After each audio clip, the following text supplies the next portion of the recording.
Buenas noches. Canarias es una de las comunidades autónomas más golpeadas por la violencia machista. En las islas se producen 25 denuncias al día por maltrato y en lo que va de año 7 mujeres ya han sido asesinadas a manos de sus parejas o exparejas. Y empezó a insultarme, pues me lanzó una butaca que tenemos en el salón, en la cocina. ¿Fue todo a más? Sí, fue a más.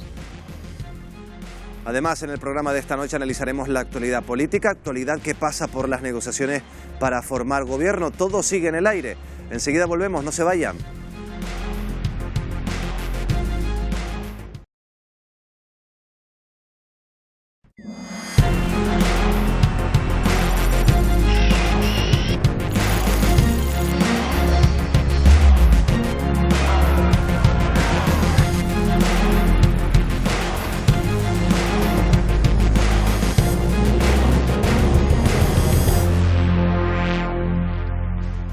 Buenas noches, bienvenidos un jueves más al Enfoque. El próximo lunes es 25 de noviembre, Día Internacional por la Eliminación de la Violencia contra la Mujer. Una jornada que va a servir para concienciarnos de un problema que es cierto, es un problema que ha existido siempre, pero que se ha visibilizado solo en los últimos años. Esta noche vamos a debatir por qué siguen muriendo mujeres a manos de sus exparejas o parejas asesinadas. Vamos a intentar también buscar respuestas a esta lacra que afecta también a nuestra autonomía, a nuestra región. Pero antes de entrar en este debate, vamos a saludar a los colaboradores y contertulios que tenemos esta noche. Paco Pomares, muy buenas noches, bienvenido. Buenas noches, Miguel Ángel. Marta Cantero, ¿qué tal, Marta? Buenas noches. Buenas noches. Ana Martínez, buenas noches. Buenas noches. También está con nosotros Juan Luján, buenas noches. ¿Qué tal? Buenas noches. Santiago Morollón, ¿qué tal? Muy buenas noches. Buenas noches. Y cierra este sexteto, Esther Martín. Esther, buenas noches. Buenas noches, ¿qué tal? Bueno, como lo decía, Canarias es una de las comunidades donde más mujeres mueren asesinadas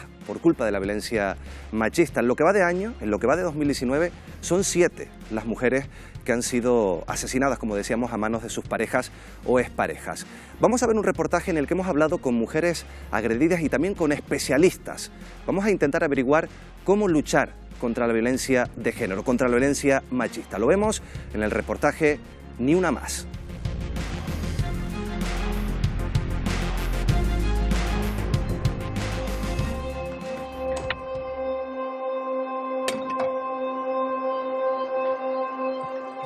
No me gusta que te maquilles tanto.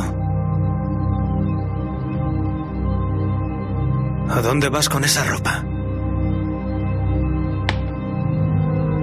No vales para nada. Todo lo haces mal.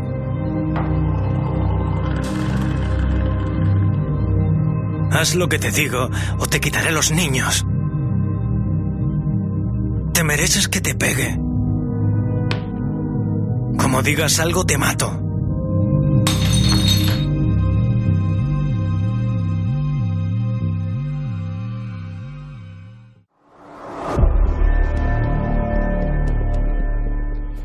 Con angustia, ansiedad, miedo y rota.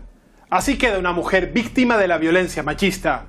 Agresiones que recibe de maltratadores con los que casi siempre convive y que les llega a costar la vida. Canarias encabeza un triste ranking. Es la tercera comunidad con mayor número de asesinadas por esta incomprensible violencia.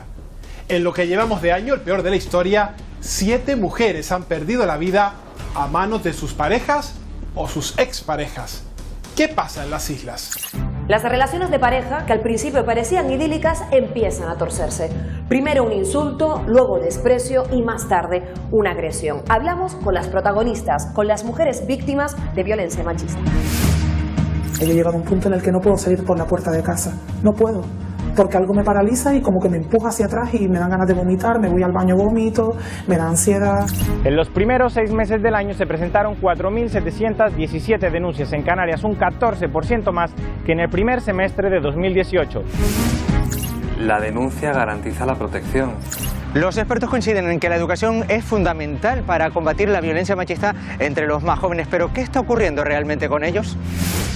Yo tengo una hermana pequeña de 10 años y yo me estoy dando cuenta que el tema del machismo parece que ir hacia adelante, vamos para atrás. El 80% de las víctimas no habían interpuesto denuncia previa contra sus asesinos. ¿Por qué? Las mujeres no denuncian porque son educadas y son socializadas para la sumisión y para la dependencia.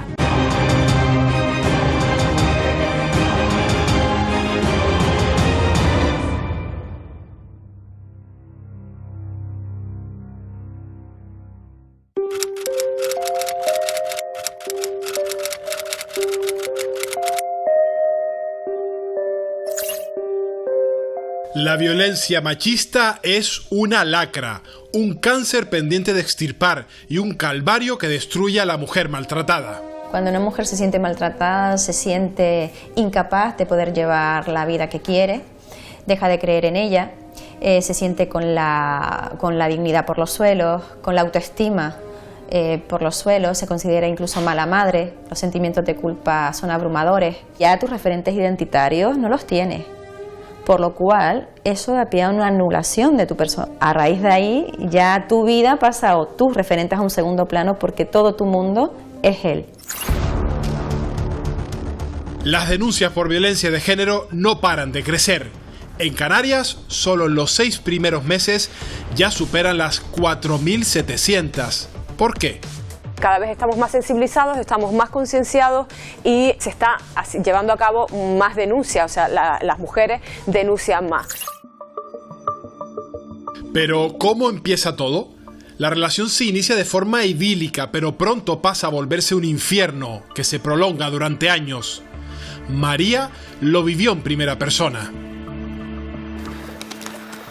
María, lo primero, gracias por atendernos. Has estado casi media vida sufriendo maltrato psicológico y maltrato físico. Sí, media vida. ¿Cómo empezó todo?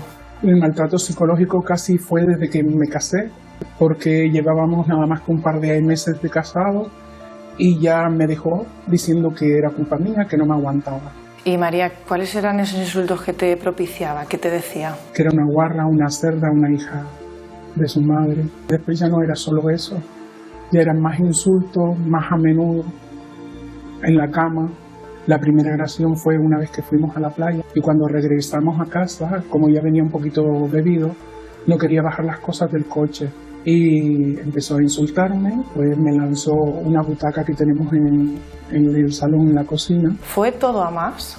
Sí, fue a más, hasta el punto de obligarme a mantener relaciones sexuales con él.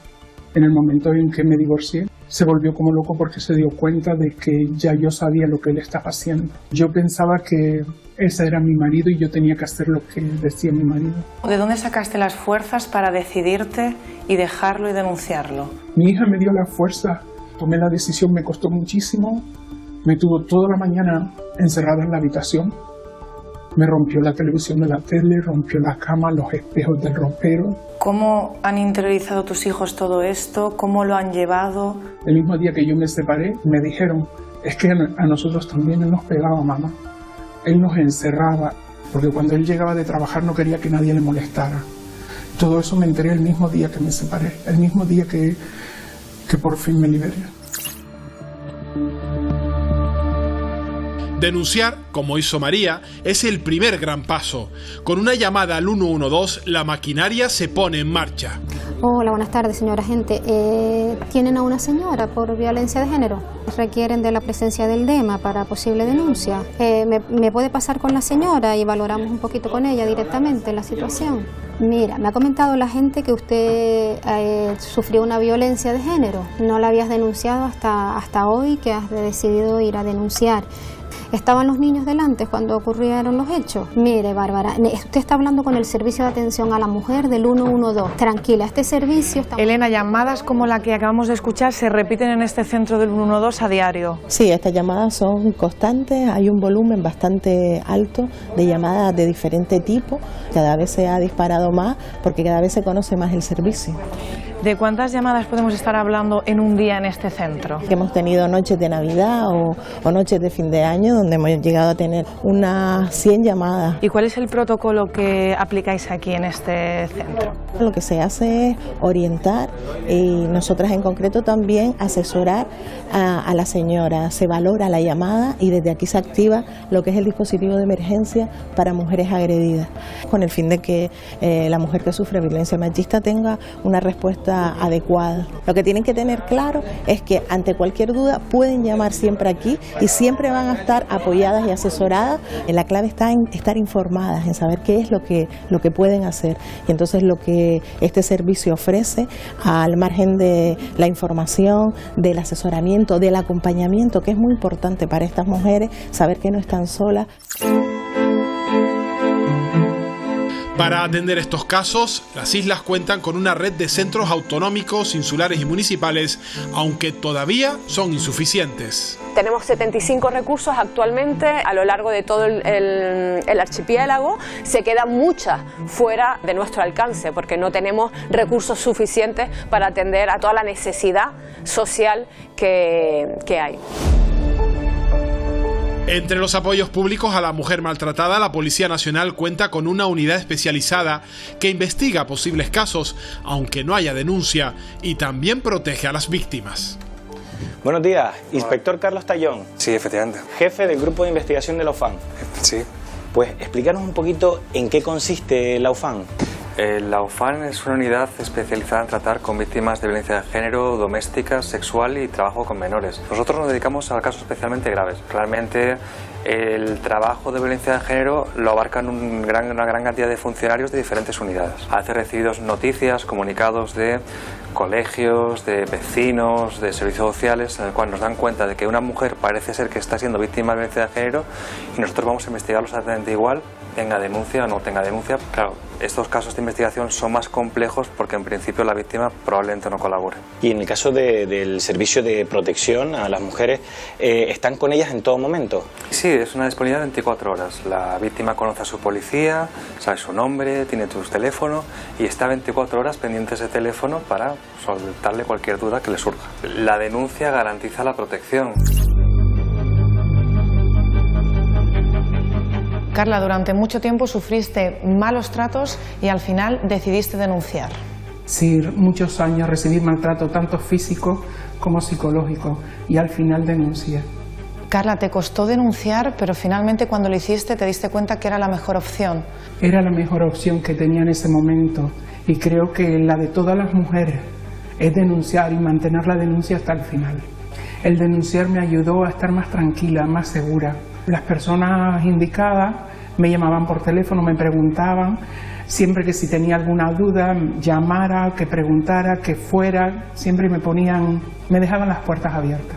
¿Qué le dirías a esas personas que están en una situación parecida y que les da miedo denunciar, que no quieren denunciar? Que no tengan miedo a denunciar. Les pido que piensen no solo en ellas, sino en su familia, sus hijos, que denuncien, que le van a liberar, pero van a sentirse seguras, porque el sistema nos va a ayudar.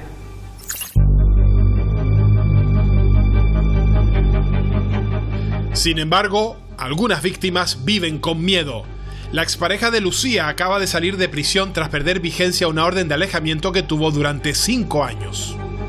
Partes de lesiones, denuncias, resoluciones, sentencias. ¿Qué ocurrió antes de que se redactaran todos estos folios? En el último embarazo, en el de la niña, que ahí comenzó la tortura, cuando no era forcejeo, cuando no eran insultos, incluso agresiones. Me atrevo a denunciar muchos años después y continúa mi calvario, tanto con quebrantamiento de esa orden de alejamiento que le interpusieron, como amenazas, insultos. Recientemente está en la calle, ya que estuvo en prisión por esos quebrantamientos. ¿Cuánto tiempo estuvo en prisión? Lo máximo que ha estado han sido 8 meses por quebrantamiento continuado de condena. Durante 2 años y medio el quebrantamiento todos los días, a todas horas. ¿Dirías que funcionaba esa orden de alejamiento? En absoluto. No ha servido de nada. Él decía que él hace su propia justicia, decía él. Yo no me he visto protegida en ningún momento. Al contrario, mi propia seguridad me la he tenido que labrar yo, mudándome de piso, no teniendo contacto con nadie, cambiando de trabajo. ¿A día de hoy dónde está él? Él está en la calle.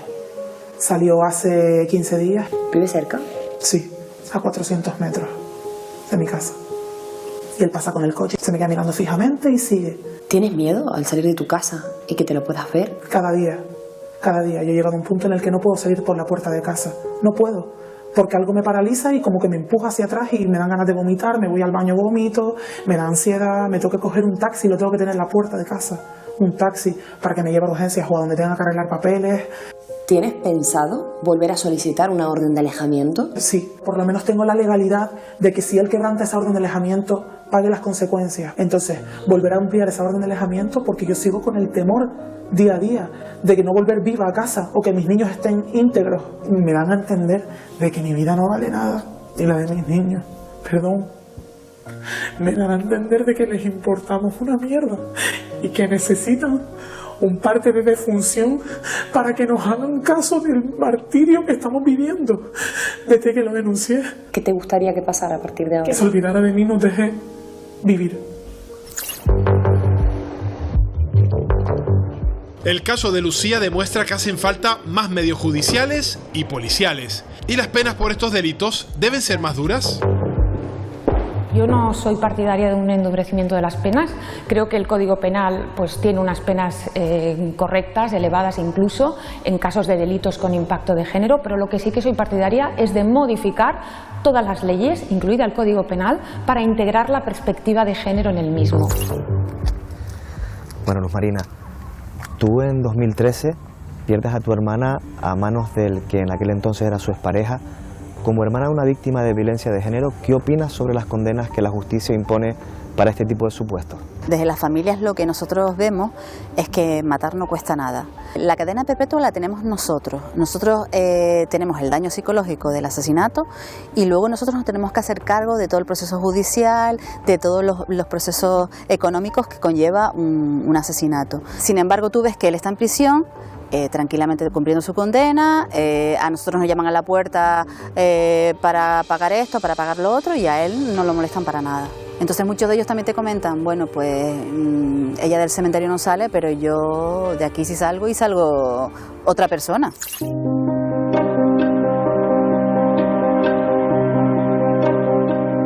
8 de cada 10 mujeres asesinadas por sus parejas o exparejas no denunciaron nunca la situación.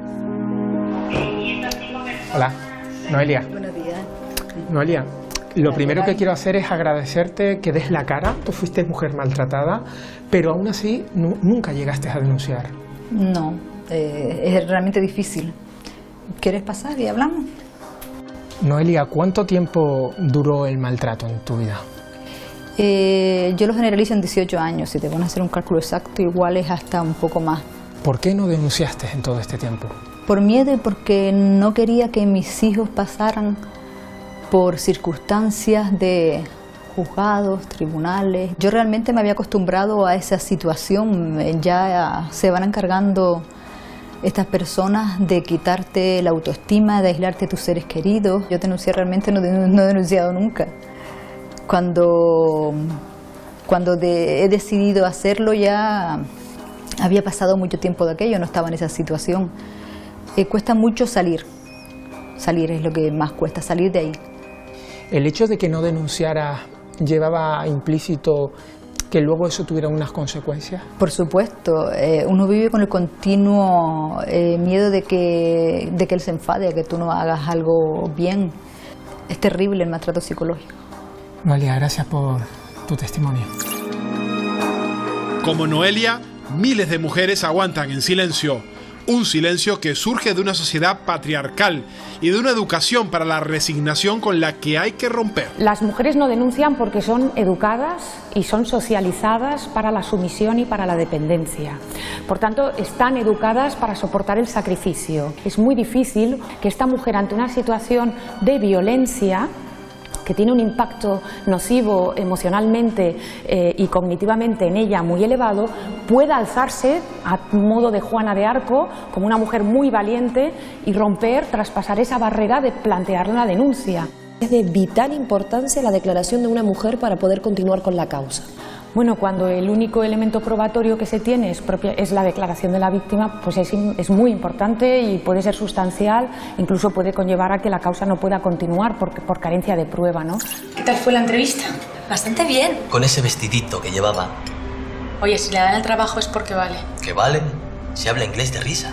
Y encima, si a los hijos en este plan te vas. Además de la violencia física y psicológica, los maltratadores tienen otras formas de anular a sus víctimas. Podemos destacar algunos, como pueden ser la violencia sexual, que viene definida como todo acto forzado realizado por el agresor a la mujer sin su consentimiento. Por otro lado, tenemos la violencia económica, que va encaminada a que la mujer no pueda tener acceso a los recursos económicos que permitan satisfacer sus necesidades y las de sus hijos e hijas. Por otro lado, vivimos una violencia social en la que la mujer se ve limitada no solamente en sus relaciones con respecto a sus amistades, sino en sus propias relaciones familiares. Además, también tenemos la violencia patrimonial, donde el agresor de manera ilegal se hace apropiación de los bienes que tienen en común la unidad familiar, intentando que la mujer no pueda tener acceso a los mismos. Por otro lado, nos encontramos con la violencia vicaria, que en su grado más extremo supone que el agresor realiza un daño directo sobre la mujer a través de sus hijos e hijas.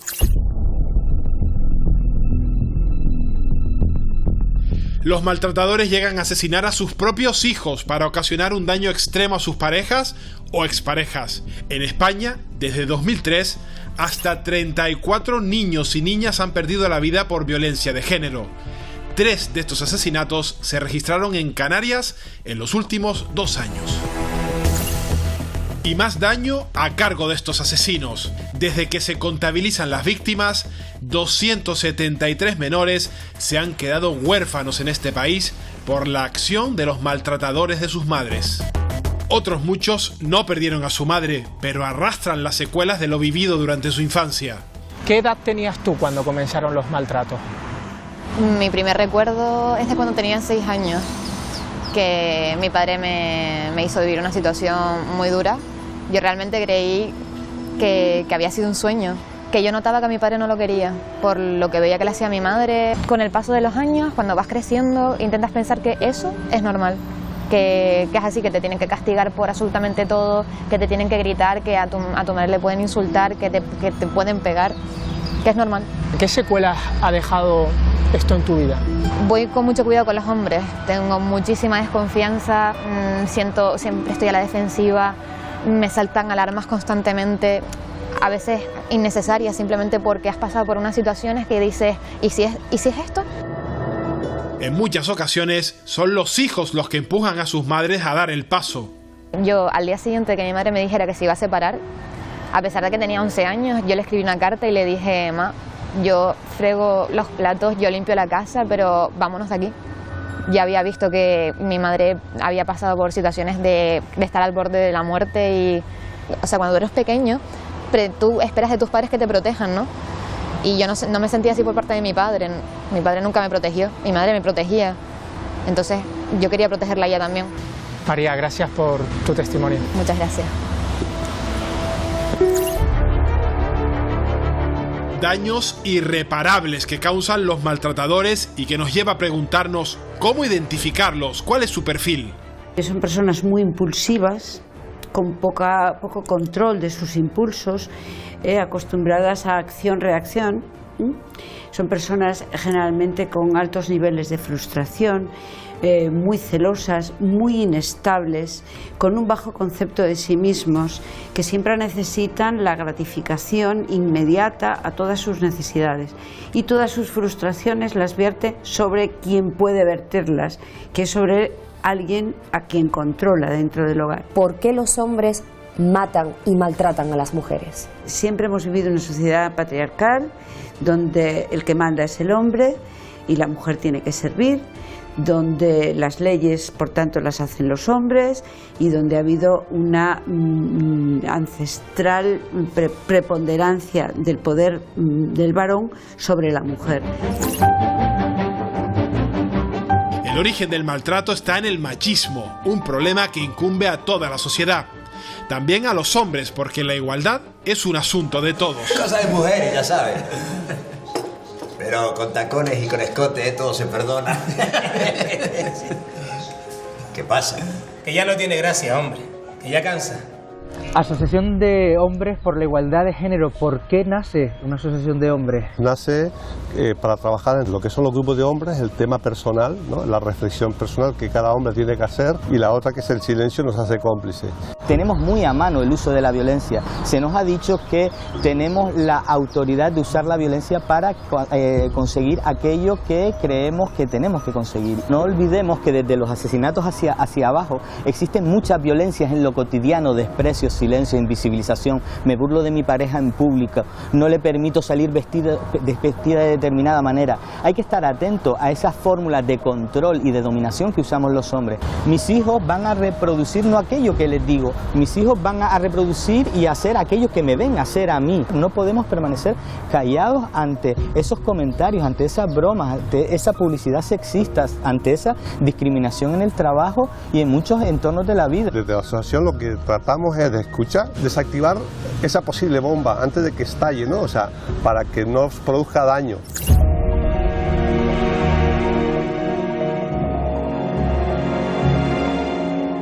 Las instituciones hacen constantemente campañas de concienciación, animando a las víctimas a que denuncien. Pero ¿cuál es su utilidad? Total, solo es curiosidad. Sí. Voy a hacerle unas amigas un momentito. No quiero que estés hablando con nadie. Total, solo es interés. ¿Cómo vas así vestida? Tira el cambio. Total, solo es cambiarse. ¿Sigues hablando con él? Total, solo son celillos. Total se llama violencia de género. Corta el control. Es un mensaje de la Universidad de La Laguna y Fundación Caja Canarias. Ya. ¿Crees que estas campañas surten efecto? Bueno, pues surtirán efecto siempre dependiendo del alcance que tengan en cada momento en el público objetivo, como cualquier otra campaña de publicidad, y también en la proyección en el tiempo que tenga la campaña en cuestión. Al menos por lo tocante a las generaciones que vienen detrás de nosotros, estamos en el buen camino. La violencia contra la mujer no solo se produce en las relaciones de pareja. Fuera, en la calle, el machismo imperante toma forma de acoso y agresión sexual con un máximo exponente: las manadas. El caso de Pamplona nos sobrecogió a todos. No es abuso, es violación. No es abuso, es violación. No es un caso aislado. Mujeres en la lucha. Una gran marea ciudadana tomó las calles indignada con una primera sentencia que dejaba en abuso lo que meses después el Tribunal Supremo sentenció como violación. Ahora, otro caso nos vuelve a remover. Es la manada de Manresa. También en un primer fallo judicial ha condenado solo por abuso sexual lo que la Fiscalía entiende que fue una violación múltiple cometida sobre una niña de 14 años. En este tipo de casos, la cuestión es dirimir si existe la violencia o la intimidación que exige el Código Penal para condenar por violación.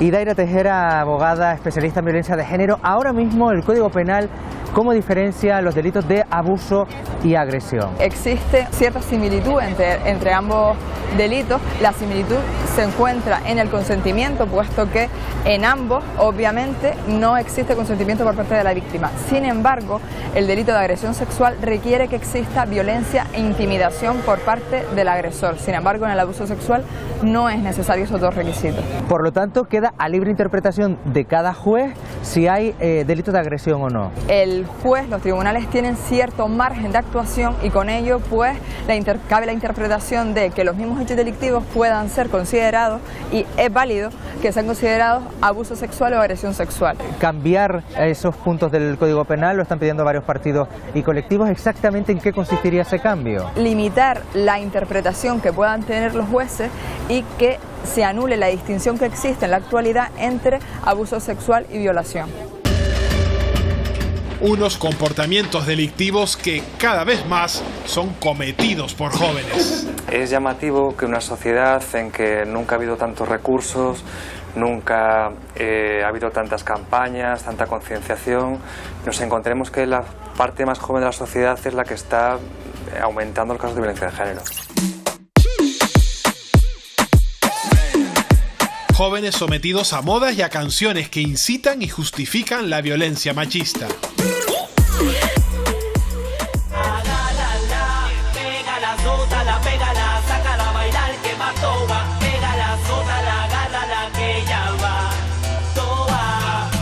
Todas saben en la cama maltratarme, me tienen bien, de sexo me tienen bien. Estoy enamorado de 4, baby. Siempre me dan lo que quiero, chillan cuando yo les digo, ninguna me pone pero, todos son casados. Gabriel, Alba, Jorge, ¿qué piensan cuando escuchan este tipo de letras en canciones, en ritmos que ahora escuchamos prácticamente en todas partes? La canción está bien, el ritmo. Pero si te pones a analizar la canción, cosa que no hacemos porque simplemente nos ponemos a cantarla, después analiza la letra, azótala, pégala. 4 babies, posesión de la mujer. Vamos, que somos un objeto sexual en las dos canciones y el género inferior. Yo tengo una hermana pequeña de 10 años y yo me estoy dando cuenta que el tema del machismo parece que ir hacia adelante, vamos para atrás. Mi hermana Lucía, las canciones que escucha de hoy son Maluma, reggaetón puro y duro, y canciones que no son acordes a la idea que debería de venderse o la idea que debería respetarse de la mujer. Pero el problema también es que todos coinciden en que hay que luchar por la mujer, pero todos lo que lo dicen, ¿quién lo hace? Isabel, tú eres la profesora de Convivencia e Igualdad de este instituto. ¿Qué ves tú en el día a día de las nuevas generaciones en este aspecto? Que hay un tema pendiente en esta sociedad y es darle las herramientas para que el hombre se sitúe en un papel para el que no está preparado. Ellos se conocen la teoría y saben lo que tienen que responder, lo que es políticamente correcto. Y ellos responden porque saben lo que tienen que responder, pero no lo tienen asumido, porque se sienten inseguros. Hay un asesinato, lo que sea, y lo hablamos en el aula, y enseguida, sí señor, pero hay muchas mujeres que denuncian falsamente. Eso lo dice uno, pero todos los demás lo piensan pero se callan. Y yo les pido a ellos que por favor que no den pasos atrás. ¿Ustedes palpan, notan en la gente de su edad que hay un machismo incrustado en el día a día, en pequeños comentarios? Yo hice antes de el ciclo superior de energía renovable. Éramos 2 chicas, solo. Todos los demás chicos. Y el primer comentario que me hizo un compañero de clase fue: yo nunca he visto una chica poniendo un cable. Pero claro, con tono despectivo. Pero no solo es la música, también es el consumo de porno al que acceden los jóvenes sin limitación alguna a través de los móviles y en el que se cosifica a la mujer. Eso lo tratamos como tan normal que cuando tenemos una relación tenemos esa imagen del porno en plan: vale, he visto esto, así que mi relación tiene que ser como esto, porque es lo que sale y hay un montón de vídeos, así que como hay mucho, tiene que ser así. Imagínate lo normal que es que tú puedes llegar y ver una de las categorías más buscadas, violación o sexo grupal. El porno es cada vez más violento y junto con una ausencia de políticas afectivo-sexuales hace que los chicos y chicas que consumen porno entiendan que lo que están viendo es una sexualidad normal, cuando lo que se está produciendo es una imagen de la sexualidad violenta. Los chicos y chicas van a querer representarlo, practicarlo, y bueno, pues es lo que está ocurriendo, como está aumentando la violencia sexual en nuestro país, ¿no? Y es que realmente el porno, junto con la publicidad, junto con el cine, está provocando, bueno, pues una imagen muy cosificadora de lo que es la sexualidad y muy violenta, que está afectando fundamentalmente a las chicas. A veces son los centros de trabajo o de estudios los lugares en los que las mujeres viven situaciones de acoso. Y ante estas situaciones, muchas callan por temor a la pérdida del empleo, por vergüenza o por miedo a no ser creídas. Janer, Alejandra, ustedes a principios de este año fueron víctimas de un caso de acoso en el trabajo. ¿Qué fue lo que ocurrió? A mí me contactaron por una página de internet donde yo estaba buscando trabajo. Ya cuando llegó el día de la prueba, de la supuesta prueba, llego y claramente pasaban cosas no muy normales como rozamientos, Me hacía preguntas, que si tenía novio, me decía que era guapa. A mí me mandó mi hermana, vio en el periódico una oferta de trabajo. Entonces yo llamo. Cuando llego a la entrevista, empezamos a hablar que si quería el trabajo me tenía que acostar con él. En ese momento, tú ni siquiera eras mayor de edad, tenías 17 añitos nada más. ¿Cómo fue para ti vivir esa experiencia? Vivo con el trauma, por así decirlo, de este tipo de trabajos en el tema de la hostelería. Y llega un momento en el que se decide poner una denuncia. ¿Cómo se llega a ese punto, Alejandra? Abrí el Facebook y conté lo que me había pasado. No me acordé del Facebook hasta 2 o 3 días después. Cuando lo abro, tenía más de 20 mujeres que me contaban que el mismo hombre en el mismo bar les había hecho lo mismo durante más de 10 años. Lo que me parece a mí muy triste es que ninguna de esas mujeres denunció. ¿Qué opinión te merece a ti la justicia en relación a este tipo de casos, Alejandra? Excesivamente lenta, muy lenta. Nosotras estamos a la espera. Este señor sigue con el bar abierto y sé a ciencia cierta que ha vuelto a hacer lo mismo, o por lo menos lo ha intentado. ¡No más violencia contra las mujeres! Acoso, abusos, violaciones, insultos, golpes, desprecios. Todo es violencia machista. Una violencia que se produce incomprensiblemente solo por el hecho de ser mujer. Y una situación intolerable por la que 7 mujeres han sido asesinadas en Canarias durante 2019. A ningún hombre consiento que dicta mi sentencia. Solo Dios puede juzgarme. Solo a Él debo obediencia. Hasta que fuiste carcelero, yo era tuya, compañero. Hasta que fuiste carcelero, voy a tatuarme en la piel tu inicial porque es la mía, para acordarme para siempre de lo que me hiciste un día, de lo que me hiciste un día. Bueno, ya lo han visto, esos son los nombres de las 7 mujeres que han muerto asesinadas en Canarias a manos de sus parejas o exparejas en lo que va de este año y no ha concluido. Estamos a mitad, prácticamente cerrando noviembre.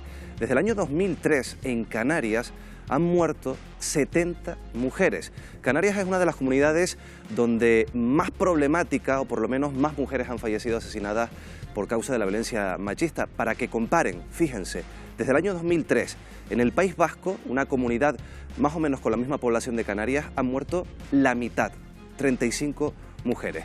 Y por eso quiero plantearles esta cuestión de inicio en este debate, en el enfoque. ¿Por qué ocurre esto en Canarias, Marta? ¿Por qué en Canarias tenemos estas cifras tan dramáticas?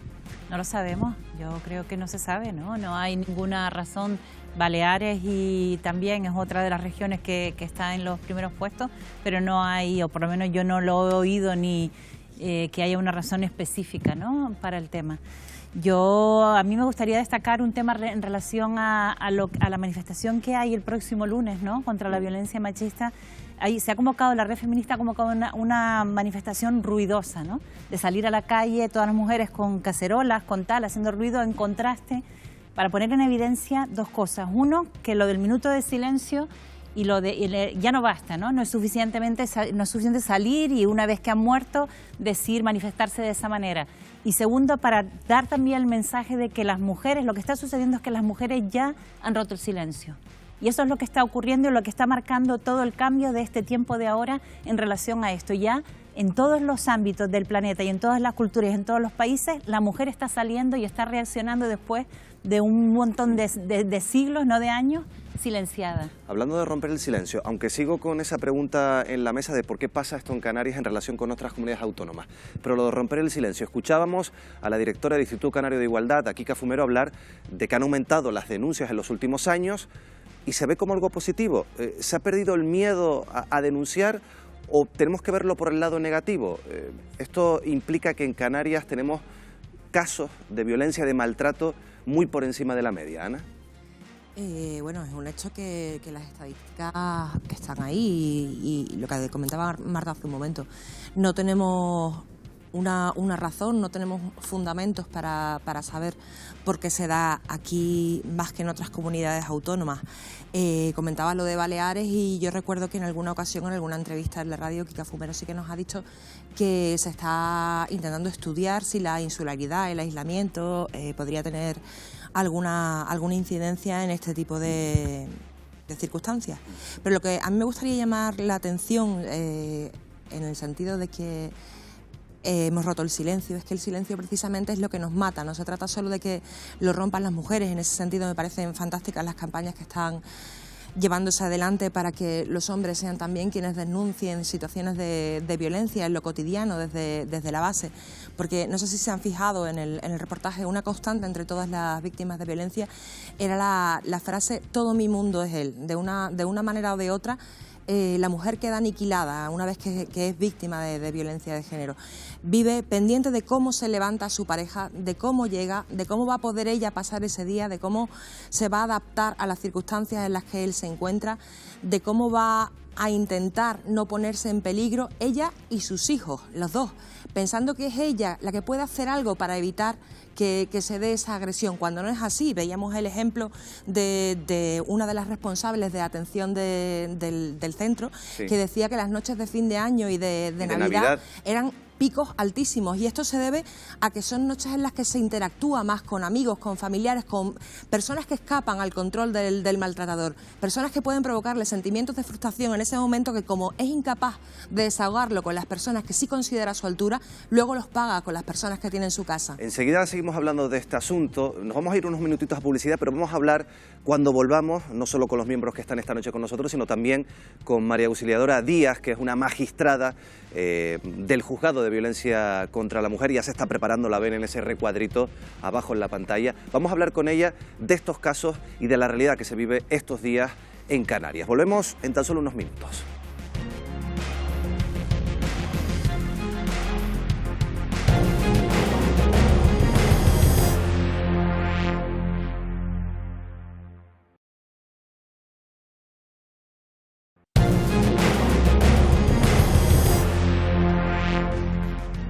Retomamos este tema en el enfoque, además con una de las patas que suele copar muchos titulares y muchos debates, los bulos que hay sobre la violencia machista, sobre la violencia de género. Habíamos anunciado que íbamos a hablar con María Auxiliadora Díaz, que es miembro del grupo de expertos del Observatorio contra la Violencia Doméstica y de Género del Consejo General del Poder Judicial. Señora Díaz, muy buenas noches. Buenas noches. Bueno, se habla de muchos bulos, entre ellos, y este es uno que se repite constantemente, es el de las falsas denuncias, que no se sustenta, señora Díaz, ahora nos lo contará usted, en datos oficiales, las falsas denuncias de violencia machista. Sí, bueno, eso es uno de los grandes bulos que existen en materia de violencia de género, de tal manera que es totalmente incierto, ya que nos encontramos solamente con el 0,01%, y la verdad que llama bastante la atención que, por el contrario, en otro tipo de hechos, como por ejemplo en defraudaciones a los seguros, que estamos sobre un 32%, pues no se haga eco lo que es la sociedad, ¿no? Está claro que se intenta resistir a esta situación machista de nuestra sociedad, pues a través de los distintos bulos que la verdad que van calando poco a poco. Al margen de los bulos, ahora comentaremos también alguno de ellos, hay movimientos que quieren trasladar, traducir, cambiar el término violencia de género por violencia intrafamiliar. ¿Qué diferencias hay entre uno y otro, magistrada? Bueno, la diferencia es clara y patente. Por un lado, lo que es la violencia de género, que la violencia de género es aquella violencia que se ejerce sobre la mujer por el solo hecho de ser mujer, o bien que afecta a la mujer de forma desproporcionada. Y estamos hablando no solamente de esa violencia que se ejerce en el ámbito de la pareja o expareja, sino también a otros hechos, como por ejemplo los delitos contra la libertad sexual, el acoso sexual y el acoso por razón de sexo, la mutilación genital femenina, lo que es la trata de seres humanos y lo que es el aborto y las esterilizaciones forzadas. En definitiva, que no debe existir ningún tipo, no es necesario que exista ningún tipo de relación afectiva entre ninguna de las partes. Por lo tanto, puede ser producido por tu pareja, expareja e incluso por un tercero. Mientras que la violencia intrafamiliar es aquella que se produce en el ámbito de la familia, pero no por parte del hombre hacia la mujer, sino, por ejemplo, la mujer hacia los hijos o bien hacia los ancianos. Pero no podemos confundir ni tampoco desinformar a la sociedad, ya que una cosa es la violencia de género, tal y como he manifestado, de conformidad con la normativa internacional, que esa violencia supone una violación de los derechos humanos y es la forma más brutal de discriminación que hemos sufrido nosotros las mujeres desde hace siglos. Y por lo tanto, la otra violencia, la violencia intrafamiliar, tiene ya su ubicación y tiene su espacio dentro del Código Penal, tiene sus medidas que son específicas. Si bien es cierto que a lo mejor con respecto a los niños y niñas, es verdad que a lo mejor haría falta, y yo creo que es totalmente de acuerdo, una ley específica de protección para la infancia, pero no podemos diluirla, incorporarla dentro de la violencia de género, porque se diluiría realmente el grave problema que tenemos, el grave problema social que tenemos. Una última cuestión relacionada con los bulos, señora Díaz, porque se habla también que el problema de la violencia de género es un problema protagonizado por hombres de otras nacionalidades diferentes a la española. ¿Esto es cierto? ¿Esto es falso? Bueno, ese es otro de los grandes bulos, ¿no? Siempre echamos la culpa al extranjero o al otro, ¿no? Es decir, con tal de no mirar hacia nosotros mismos. Pero si vemos los datos del Observatorio contra la Violencia Doméstica y de Género, nos encontramos que solamente el 32% son extranjeros, mientras que el resto es varón de 40 a 50 años, es el agresor heterosexual, varón, que comete los hechos delictivos. Por lo tanto, simplemente es una cosa tan fácil como mirar los datos que de forma trimestral aparecen tanto en el Observatorio como en el Ministerio de Igualdad. Bueno, María Auxiliadora Díaz, no se vaya, dejamos esta primera conexión, pero vamos a hablar con usted en los próximos minutos sobre otras cuestiones relacionadas sobre este asunto, así que esto es un hasta luego. Muchísimas gracias. Paco, hemos hablado de los bulos de las falsas denuncias. ¿Por qué se sigue extendiendo este bulo cuando los datos nos dicen, pues nos enfrentan a una realidad que no es tal? ¿Por qué se extienden en general los bulos? Porque hay un sustrato social que los alimenta y que al mismo tiempo se siente legitimada por la existencia de los bulos. El bulo, la mentira, la falsa noticia, viene fundamentalmente a justificar determinado tipo de comportamientos, directamente camuflándolos, escondiéndolos, ¿no? Yo creo que en este asunto en concreto, además, hay algunas campañas históricas, algunos frutos de errores que se pueden haber producido en la interpretación, en la aplicación de las leyes, que lo que llevan es a que un sector concreto de la población masculina considere que las leyes y las medidas que se han adoptado para intentar frenar la violencia de género son medidas que se adoptan específicamente contra los derechos masculinos.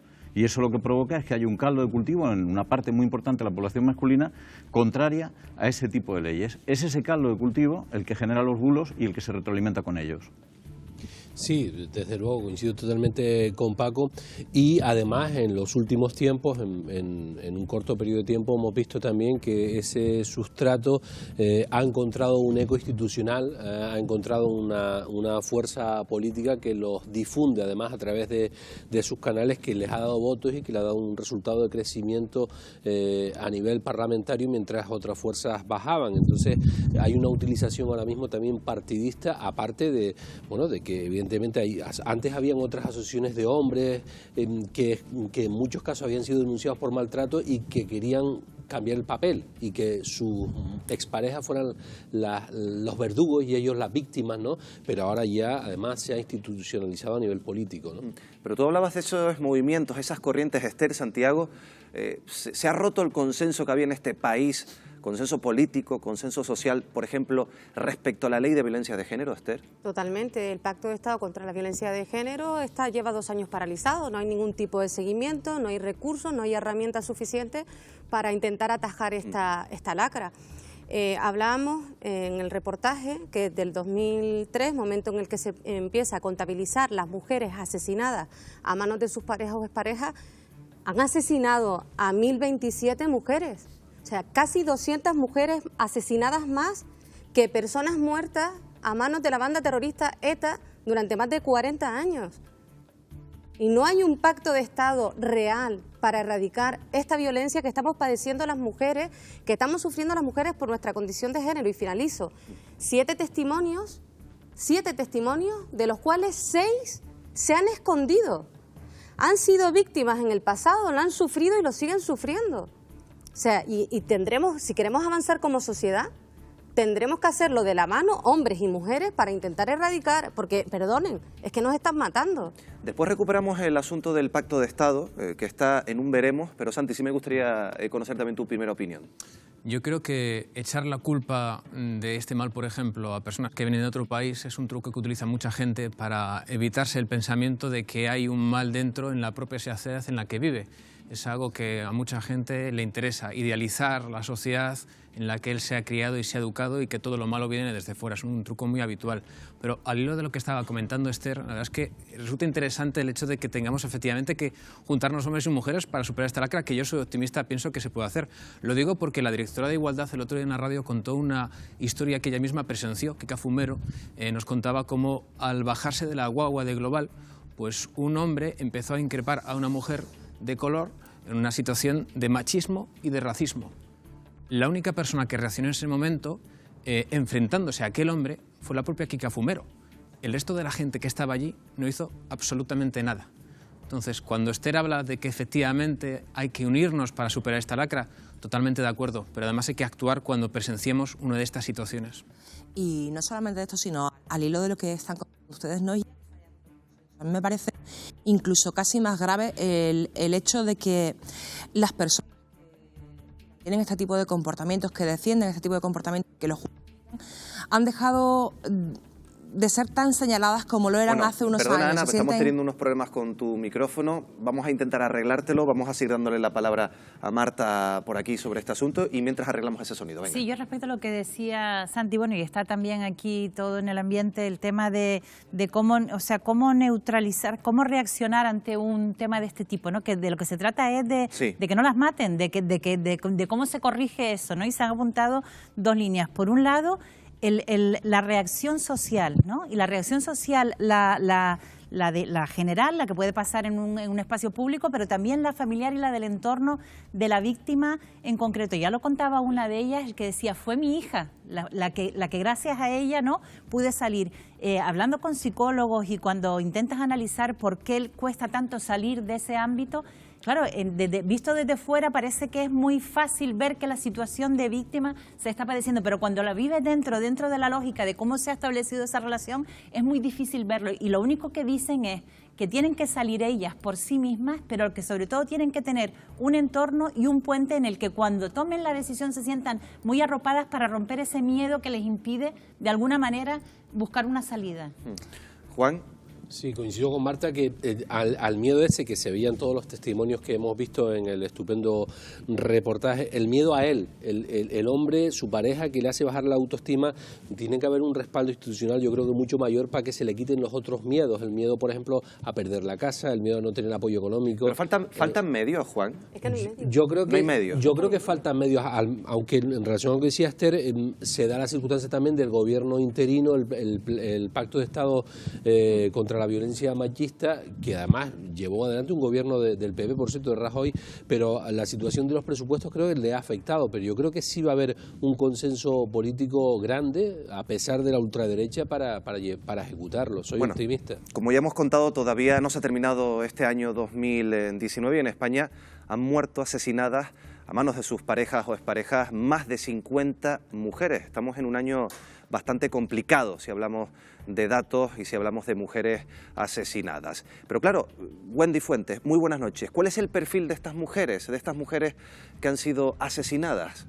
Buenas noches, Miguel Ángel. Vamos a ilustrar en el siguiente informe, si te parece, ese perfil de las víctimas por la violencia machista y a ustedes en casa muy pendientes de esta cifra. Desde que en el año 2003 se comenzara a contabilizar las víctimas por violencia machista, en España han sido asesinadas 1.027 mujeres. Una cifra que supera las muertes a manos de la banda terrorista ETA. Solo en lo que va de año ya se han registrado 51 asesinatos y 3 más pendientes de investigación, lo que supone que ya rebasamos el número final de víctimas de 2018 y también el de los 2 años anteriores. Esta violencia golpea con mayor fuerza a las mujeres de mediana edad. Según los datos de la Delegación del Gobierno para la Violencia de Género, De las 51 víctimas mortales, nada menos que 21 tenían edades comprendidas entre los 41 y 50 años. Una gran parte de estos asesinatos fueron cometidos por sus parejas. Y escuchen bien, el 70% de estas mujeres convivía con sus verdugos, madres en la mayoría de los casos. Y es un aspecto bastante importante porque la acción criminal de sus maltratadores se extiende así a sus hijos. Solo hasta noviembre de este año, un total de 43 niños y niñas se han quedado huérfanos de la peor manera posible.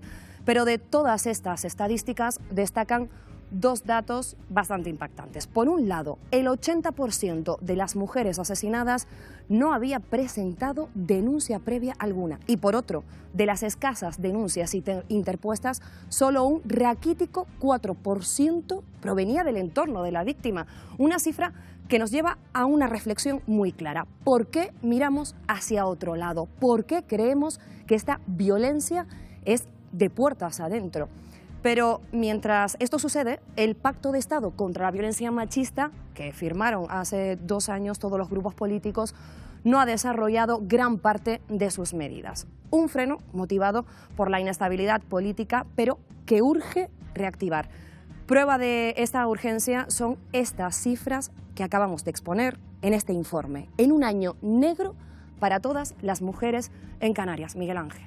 Pues sí, la verdad es que sí, desgraciadamente. Desgraciadamente vivimos un año, uno de los peores años relacionados con la violencia machista en Canarias. Hablabas, Wendy, del Pacto de Estado contra la Violencia de Género, un Pacto de Estado que lleva un par de años paralizado, como bien decía Esther. Ana, aquí tenemos ese Pacto de Estado que está parado, esa incertidumbre política, y aquí no se hace nada, ¿no? Hace un momento hablábamos de si se había roto el consenso en torno a ese pacto, el consenso político. Yo pienso que lo más grave no es ni siquiera que se haya roto el consenso político, sino que se haya roto el consenso social y que se siga rompiendo, que se siga permitiendo, justificando a los que protegen este tipo de comportamientos, a las personas que protegen este tipo de comportamientos. ¿Está justificada esta parálisis del Pacto de Estado contra la Violencia de Género? Por supuesto que no. Había una de las mujeres que habían sufrido maltrato en el reportaje que decía: el sistema nos va a ayudar. Esto tiene que ser verdad. Esto tiene que convertirse en un hecho cierto, que ellas sepan, que tengan claro que el sistema las va a ayudar a ellas y a sus hijos, porque esta es una cuestión que afecta absolutamente a toda la familia. No solamente son las mujeres las que se convierten en víctimas si su pareja las maltrata. Sus hijos también, aunque no los mate, aunque no les pegue. Lo mismo que antes decíamos, que es una constante escuchar a las víctimas decir que viven pendientes de él, de lo que van a poder hacer ese día y en intentar no levantar ninguna ampolla. Sus hijos también les escuchan los testimonios y casi todos te dicen que viven toda su vida con el tic, ese miedo a la llave en la cerradura. El padre llega, la pareja de su madre llega, entra en la casa y no saben a partir de ese momento qué es lo que va a pasar. Dejan de estar seguros en ese momento. Hablabas de los hijos, Ana. Yo sigo incidiendo, Santi, Esther, con lo del Pacto de Estado, porque, y leo, es un pacto de Estado con 200 medidas. Entre ellas, por ejemplo, eran medidas que intentaban impedir que un maltratador tuviera acceso o, por ejemplo, la custodia de los hijos. Esto no se está aplicando. En principio, el Consejo General del Poder Judicial reconoce que solo se está aplicando en un 3% de los casos. Aquí tenemos un problema, Esther. Tenemos un problema grave, como comentaban. Necesitamos que sea cierto que esas mujeres víctimas de violencia de género se sientan protegidas. Pero claro, si no tenemos las herramientas ni la dotación económica suficiente, eso va a ser totalmente imposible. En lo referido a los menores, sí es cierto que existe un protocolo para amparar a esos menores, pero vemos, desgraciadamente, cómo sigue siendo insuficiente. Por lo tanto, necesitamos un pacto contra este terrorismo machista y en el que la ciudadanía se haga responsable también de lo que está ocurriendo. No podemos mirar hacia otro lado porque nos hacemos cómplices de lo que está sucediendo. Y reitero, para acabar con esta lacra social necesitamos del compromiso de los gobiernos, de los compromisos incluso empresariales, pero sobre todo que la ciudadanía diga no al machismo, no a las muertes, no a la violencia de género. Santi, Marta y Paco, venga, que me pidieron la palabra. Yo no creo que se haya roto el consenso sobre lo que es este pacto de la violencia de género, pero creo que ahora hay partidos políticos que dan voz a un determinado punto de vista que antes parece que pasaba totalmente inadvertido, pero que siempre ha existido en la sociedad española. Ahora, también pienso que la mayor parte de la sociedad española está totalmente a favor de sacar adelante ese pacto contra la violencia de género y de plantear medidas contra este asunto. Y puntualizando una cosa más, es cierto, las administraciones públicas tienen que dar toda la protección del mundo a las mujeres, pero yo creo que al mismo tiempo también se debería visibilizar mucho más lo que le pasa, por ejemplo, a los hombres, ¿vale?, cuando infringen estas normas, cuando golpean a sus mujeres. Yo creo que tendrían que ponerles en la cara a muchos que se lo están pensando ahora mismo lo que les puede ocurrir, como advertencia, porque muchas veces es que el ser humano es tan básico que solamente reaccionamos frente a ese tipo de estímulos. A ver, venga, Marta y Paco que me pidieron y después Ana, venga. Yo creo que primero, a mí me gustaría quedarme en relación a los hombres y a la complicidad necesaria de los hombres con una frase que dijo el representante de AIGE, que es la Asociación de Hombres por la Igualdad, que me parece interesantísima, que dijo, hay que ver cómo se desactiva esta bomba antes de que estalle. Y es de lo que estamos hablando, de desactivar bombas, y también hacía referencia a la profesora en el sentido de hay que enseñarles a cómo tienen que actuar en el nuevo papel que se les está adjudicando, y que habla del todo el tema de las nuevas masculinidades, etcétera, etcétera, del que todavía se habla poco. Pero yo creo que deberíamos dar un dato optimista, si decimos en el sentido del pacto de Estado. Solo ha habido 3 pactos de Estado en toda la historia de la democracia, que es el de las pensiones, el antiterrorista y este. Es que se han dado pasos, es que sí se está avanzando. Que faltan recursos, sí, pero también no todos son recursos. Por ejemplo, en el tema del ámbito judicial, todo el tema de la falta de formación en perspectiva de género de los jueces, que es una de las cosas que ahora mismo se está reactivando, y Auxiliadora Díaz podría hablar mucho de eso, porque en el Congreso Internacional se acaba, pero ese es un tema fundamental, que cuando se hayan pronunciamientos y cuando se vaya a poner lo que decía Santi, el foco en el maltratador, realmente las condenas y las sentencias sean con la dureza con la que, y no solo la dureza aplicando el código, sino que estén formados los jueces para poder aplicar. Ahora iremos con ese asunto, Paco.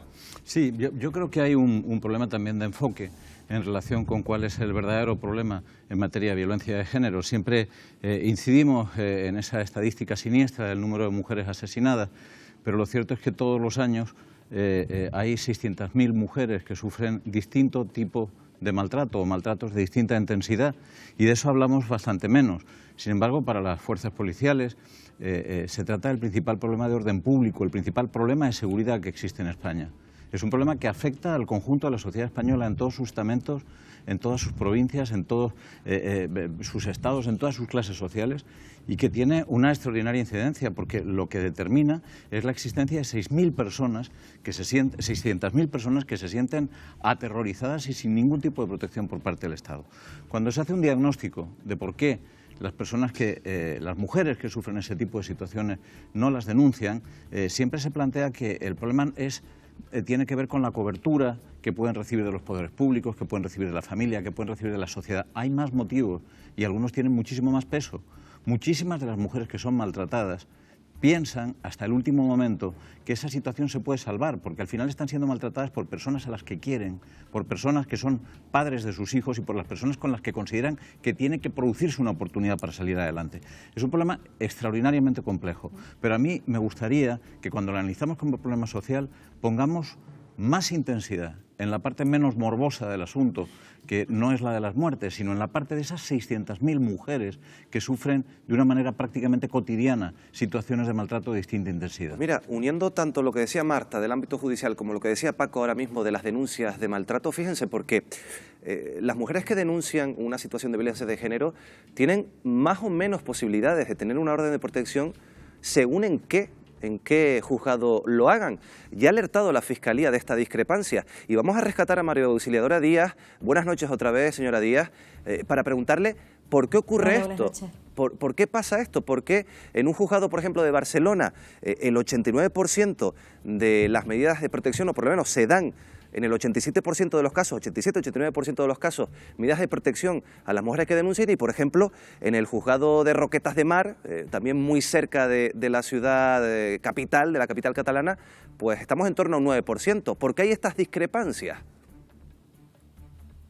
Bueno, yo en primer lugar quisiera contestar a lo que estaban hablando ahí en plató con respecto a la formación de los jueces. Yo creo que sería bastante injusto decir que toda la culpa la tiene el Poder Judicial. La sociedad es machista y, por lo tanto, todos los operadores jurídicos, empezando por la policía, lo que es el ámbito sanitario, lo que son los fiscales, lo que son los funcionarios, todos debemos comprometernos de una forma clara y formarnos en materia de violencia de género, y por lo tanto considero que desde ese punto de vista sería injusto decir que solo la judicatura es machista, que repito que es un reflejo de la sociedad y es igual o tan machista que el resto de la sociedad, ¿no? Eso en primer lugar. Con respecto a la segunda cuestión, yo creo que la apreciación del riesgo es algo totalmente subjetivo y de ahí, por lo tanto, en nuestro pacto, el Pacto de Estado ha establecido una de las medidas que sería modificar precisamente el artículo 544 ter de la Ley de Enjuiciamiento Criminal, que es el que se refiere a la orden de protección.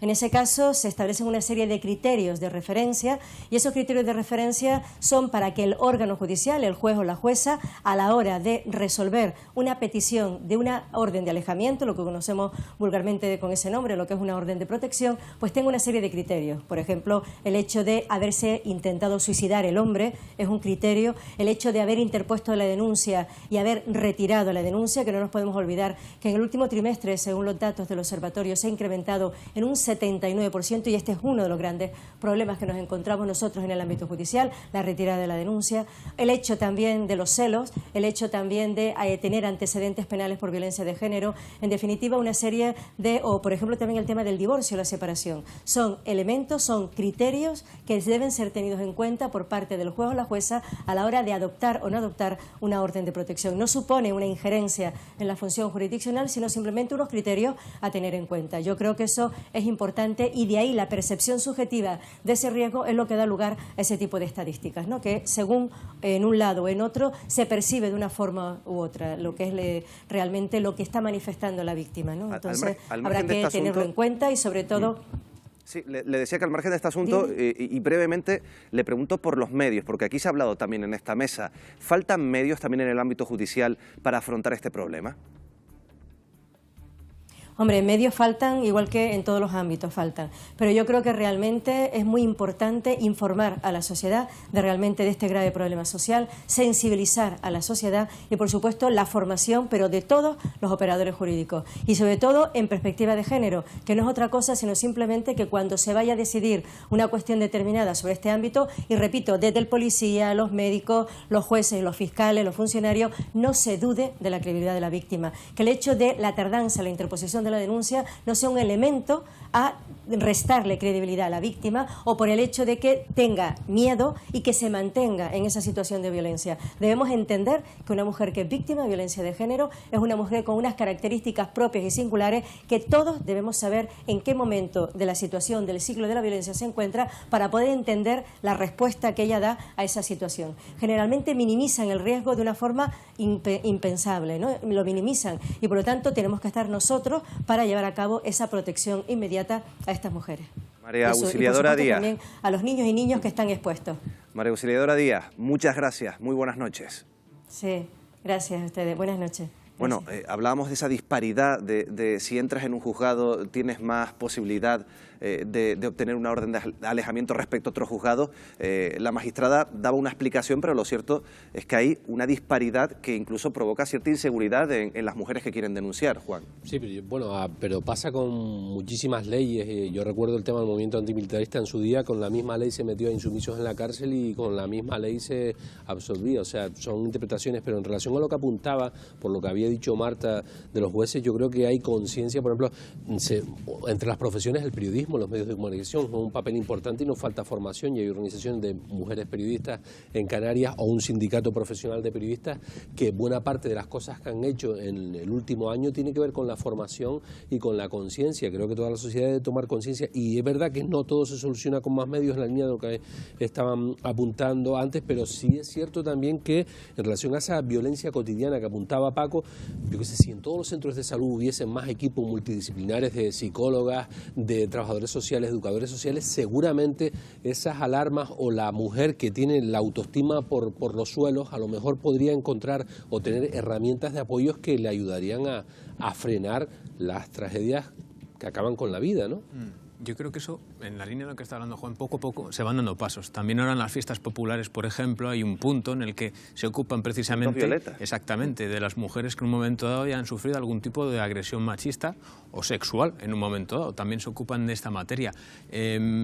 También es bueno que innovemos en las campañas. Por ejemplo, en el Cabildo de Gran Canaria han sacado lo de el Club de los Hombres No Violentos, que está basado un poco como si fuera una especie de club de fútbol, en el cual, bueno, pues todos nosotros como hombres nos vamos incluyendo y nos vamos apuntando porque somos parte del Club de los Hombres No Violentos. Bueno, pues yo creo que es un poco darle la vuelta a la perspectiva que hasta ahora han tenido las campañas en contra de la violencia machista. Y señalar al hombre. Y yo creo que es un punto de vista acertado en el que se tiene que incidir más. Ana.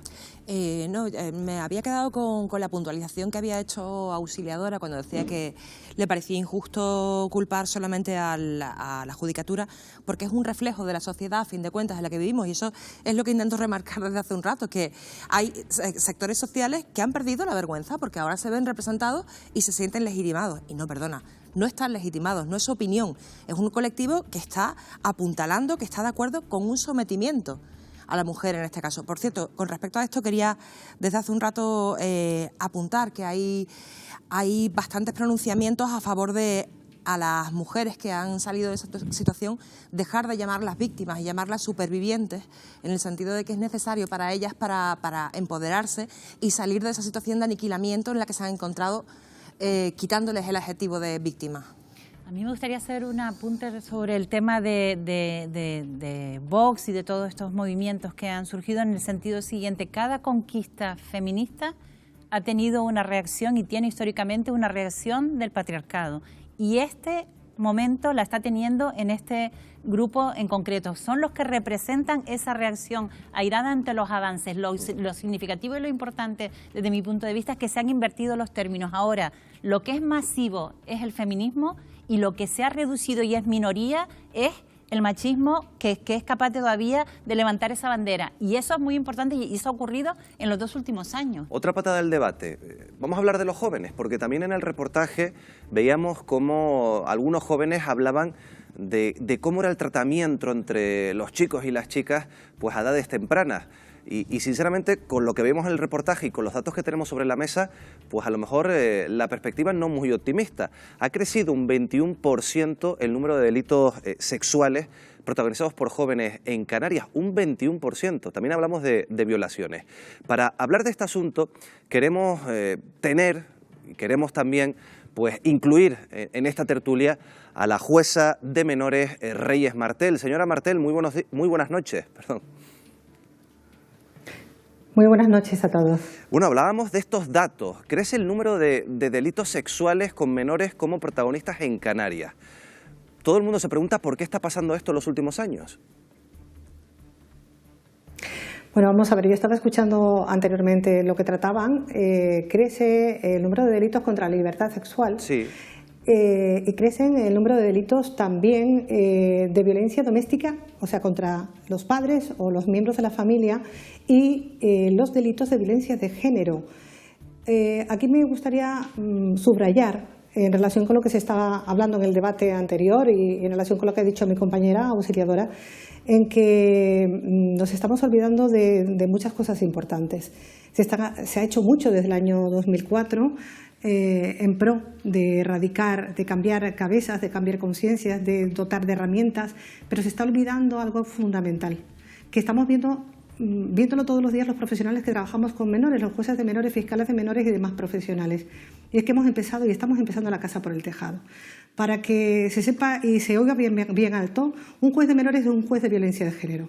Un juez de menores, cualquier juez de menores de España, y se cometen delitos de violencia de género cada vez más también, en un porcentaje muy alto, no tiene las herramientas que tiene un juez de violencia de género. No hay un juez especial de violencia de género para menores. Y, por ejemplo, no podemos dictar una orden de protección, no podemos aplicar la ley de protección integral de violencia de género. Dicho esto y contestando a su pregunta, ¿por qué? Pues es un problema de base, evidentemente. También de empezar la casa por el tejado, es un problema de educación. Hemos cambiado rápidamente, prácticamente sin tener tiempo ni de respirar, de una sociedad a otra. Hemos pasado de una sociedad posmoderna a una sociedad digital y lo que tenemos hoy en día lo hemos fabricado nosotros para ellos. Y lo digo alto Más fuerte no puedo, pero yo quiero que se me entienda bien.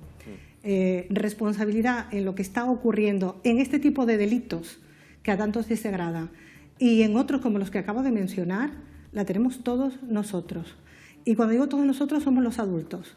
Ellos serán de forma inmediata los que lleven la rienda de esta sociedad. Ellos me refiero a los jóvenes.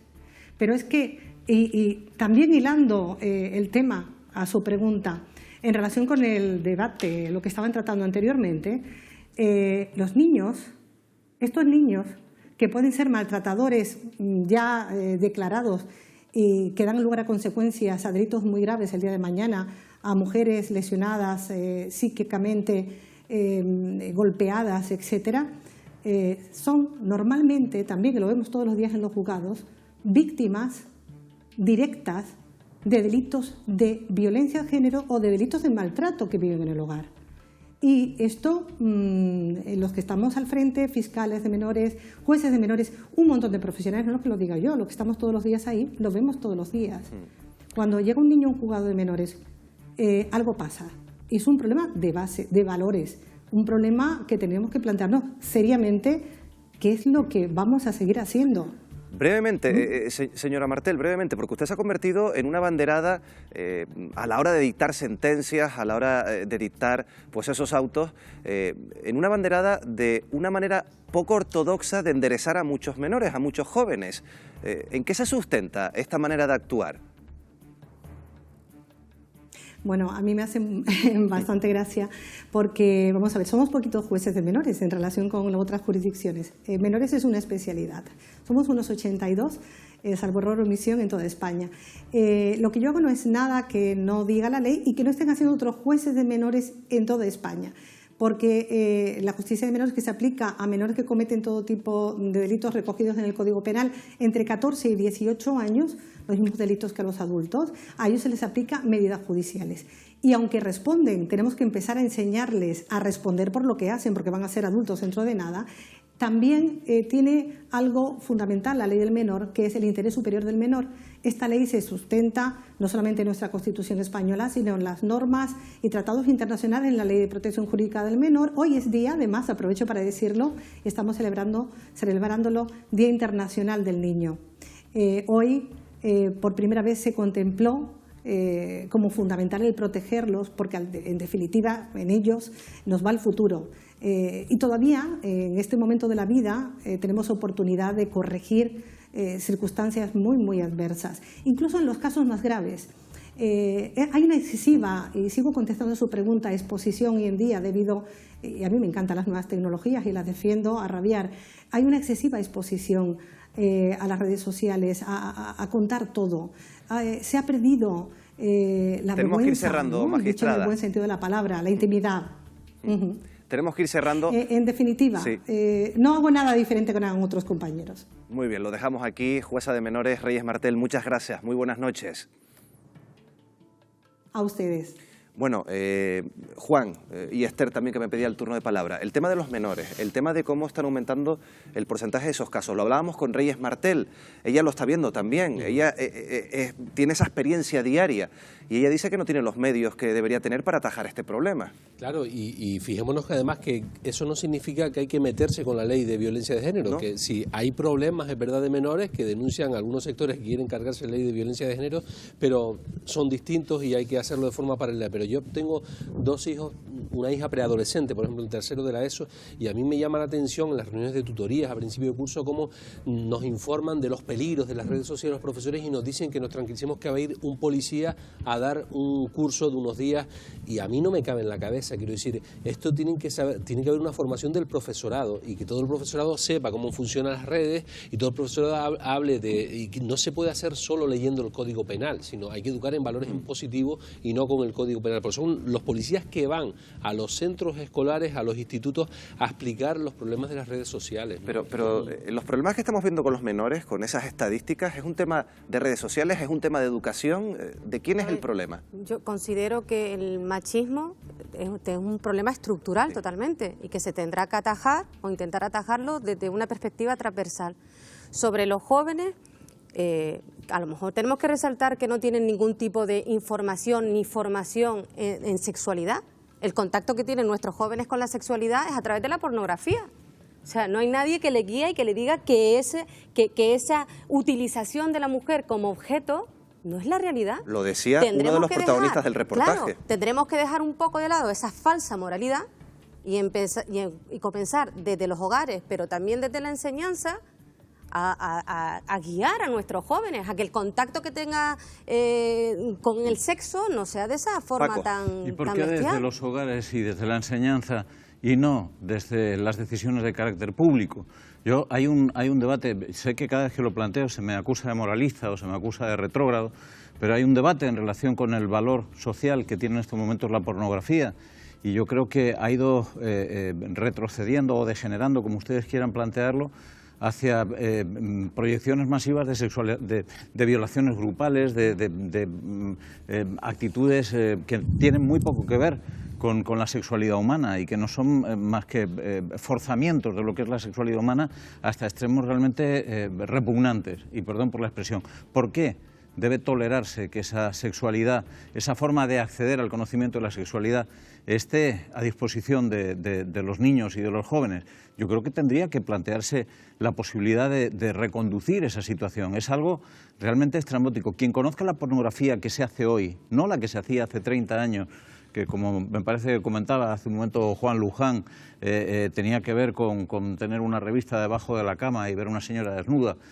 Quien conozca la pornografía que se hace hoy, la bestialidad que se puede presenciar, las agresiones, las humillaciones físicas, debería plantearse que lo que se está emitiendo en pornografía es delito, y se persigue el hecho de que en las redes sociales o en Internet se puedan presenciar asesinatos, se puedan presenciar determinado tipo de cuestiones. ¿Por qué no la pornografía a la que hoy es accesible, a la que puede acceder cualquier chico sin ningún problema? Es un debate interesante. Santi, brevemente, para cerrar, Sí, venga. para destacar dos cosas. Sobre Reyes Martel, decía al finalizar su intervención... Que no hace nada diferente. Hago lo mismo que el resto. Yo creo que a lo mejor ella, pensando que tenía dentro del juzgado las mismas armas que el resto de magistrados, pensó en hacer una cosa fuera, y por eso creo ese maravilloso camino de los valores, que me parece que es una herramienta educativa de primer nivel que podrían hacer otras muchas comunidades autónomas. Y para acabar el debate con un poco de esperanza, que yo creo que esto es una lacra que podemos superar. En las evaluaciones que hacen con mi sobrino, mi hermana siempre pregunta por estos temas, y entonces lo que la maestra les dice es que los niños ya han superado dos claves muy importantes. No identifican ya un juguete como de chico o de chica, y no tienen ningún tipo de problema para jugar los chicos con las chicas. Pues mira, yo creo que eso es quedamos- un dato positivo. Nos quedamos con ese dato positivo. Lo malo es que mi sobrino todavía tiene 5 años, con Sí, lo cual... pero bueno, pero son las nuevas generaciones, Santi, por lo menos nos quedamos con ese dato positivo Bueno, dentro... depende también en qué centros de enseñanza y depende en Pero qué bueno, lugares. Y... dato positivo dentro de un debate donde no estamos tratando cifras muy positivas. Nos vamos unos minutos a publicidad y enseguida vamos a afrontar la actualidad política, el laberinto de la investidura. Enseguida volvemos.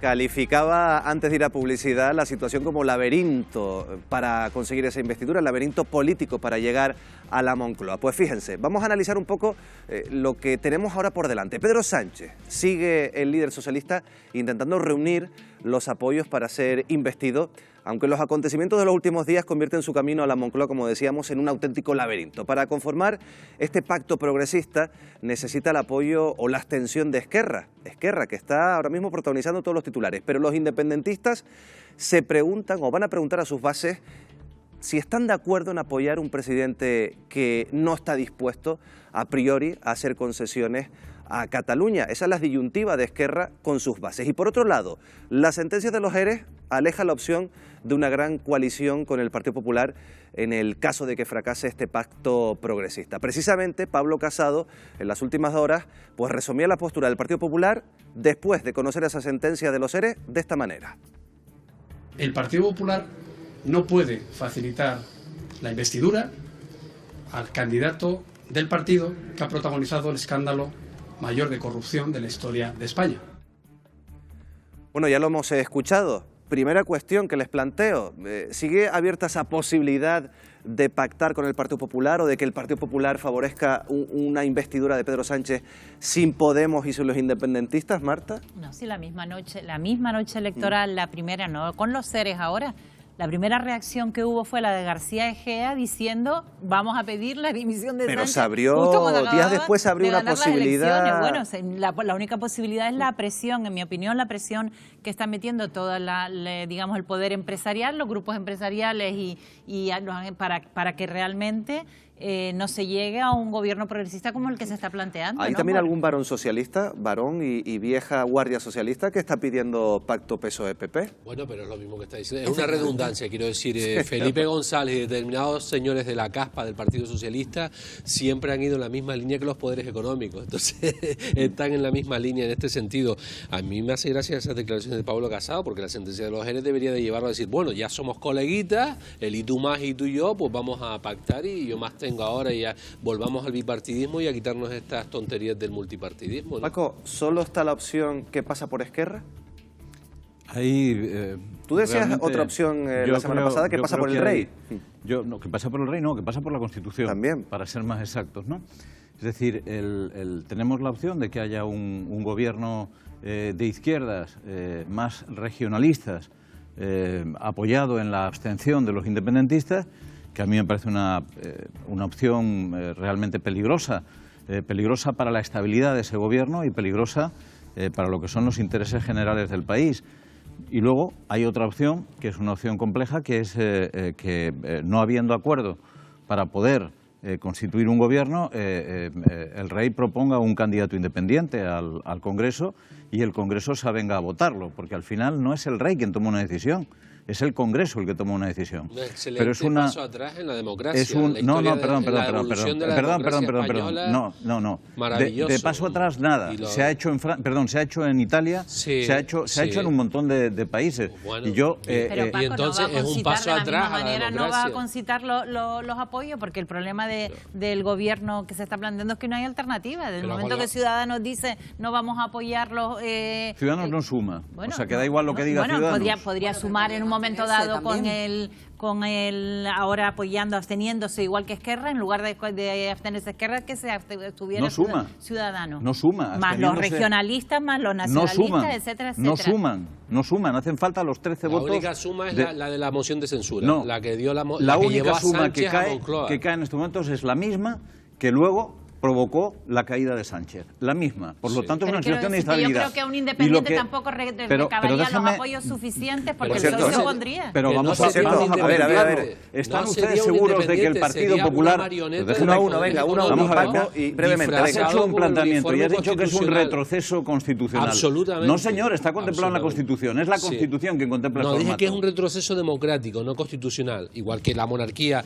no es, digamos, la jefatura de Estado no elegida, no es el ejemplo de democracia. ¿Cómo que no se elegida? ¿No se votó en la Constitución? No, se votó la Constitución. Vamos a seguir avanzando. Y en la Constitución no está la monarquía. La monarquía no se ha llevado a referéndum. Y en la Constitución no está la monarquía. Te invito a que veas la parte censurada.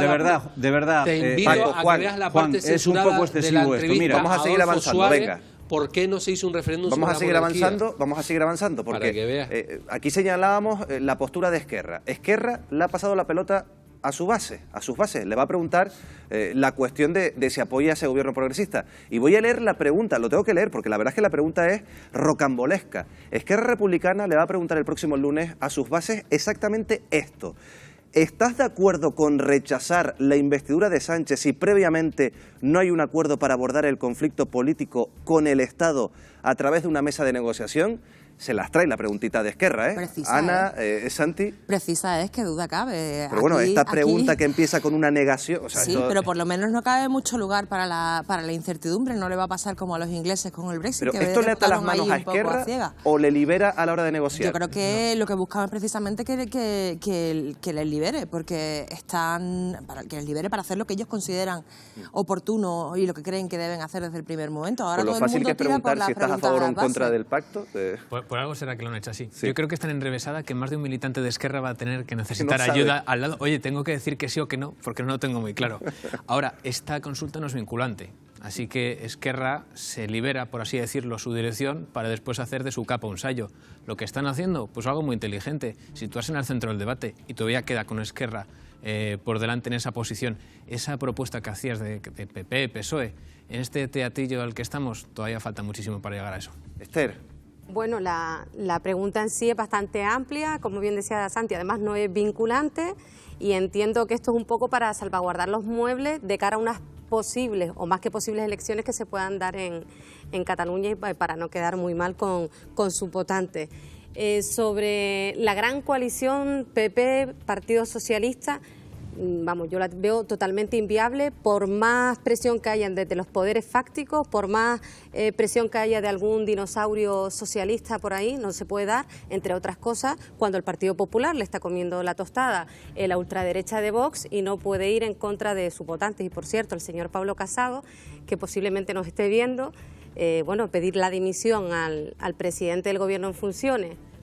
No se han visto en los ERE de Andalucía ningún P.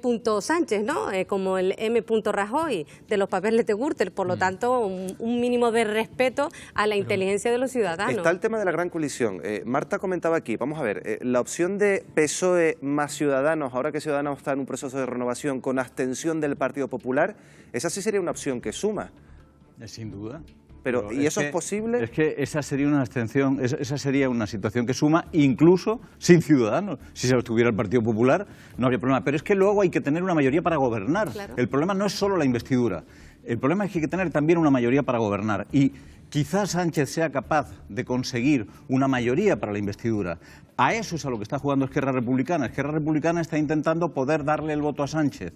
Entre otras cosas, porque va a necesitar luego el voto de los socialistas para poder gobernar en Cataluña, donde hay elecciones a la vuelta de la esquina.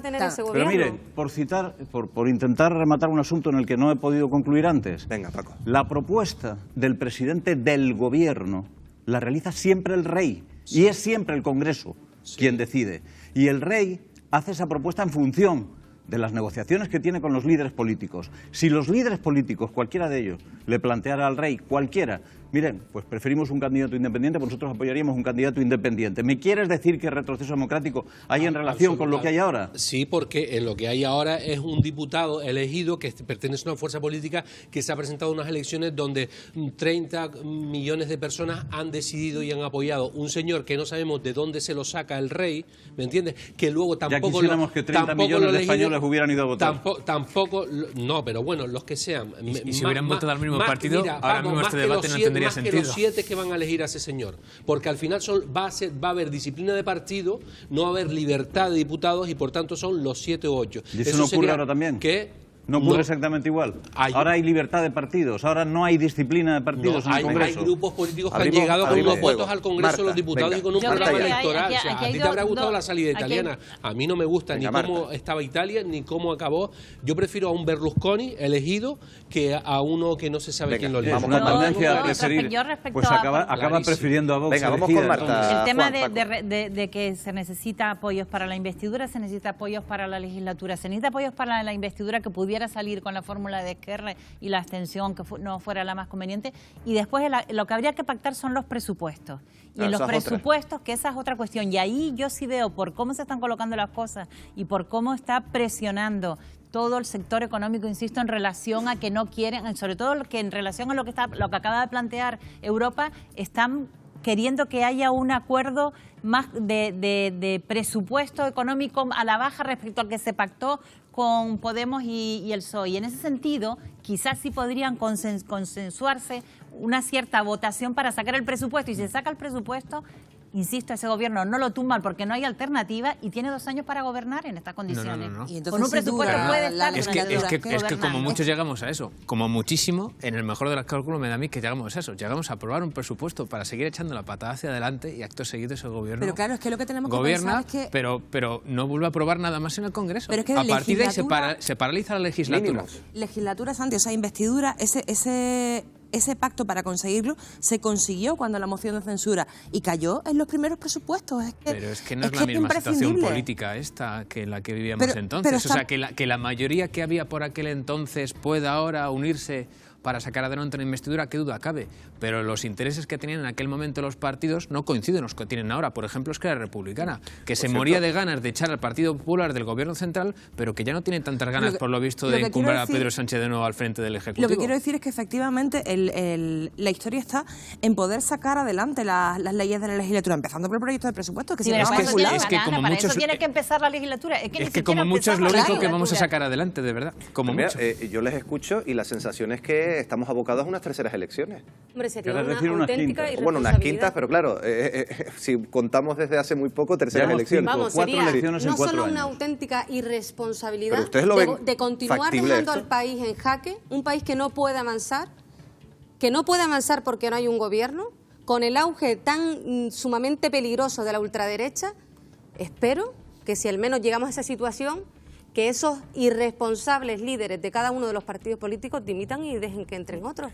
Bueno, estábamos hablando del posible pacto, esa posible investidura de Pedro Sánchez, que se fundamenta en ese pacto con Podemos, PSOE, Podemos, Pedro Sánchez, Pablo Iglesias.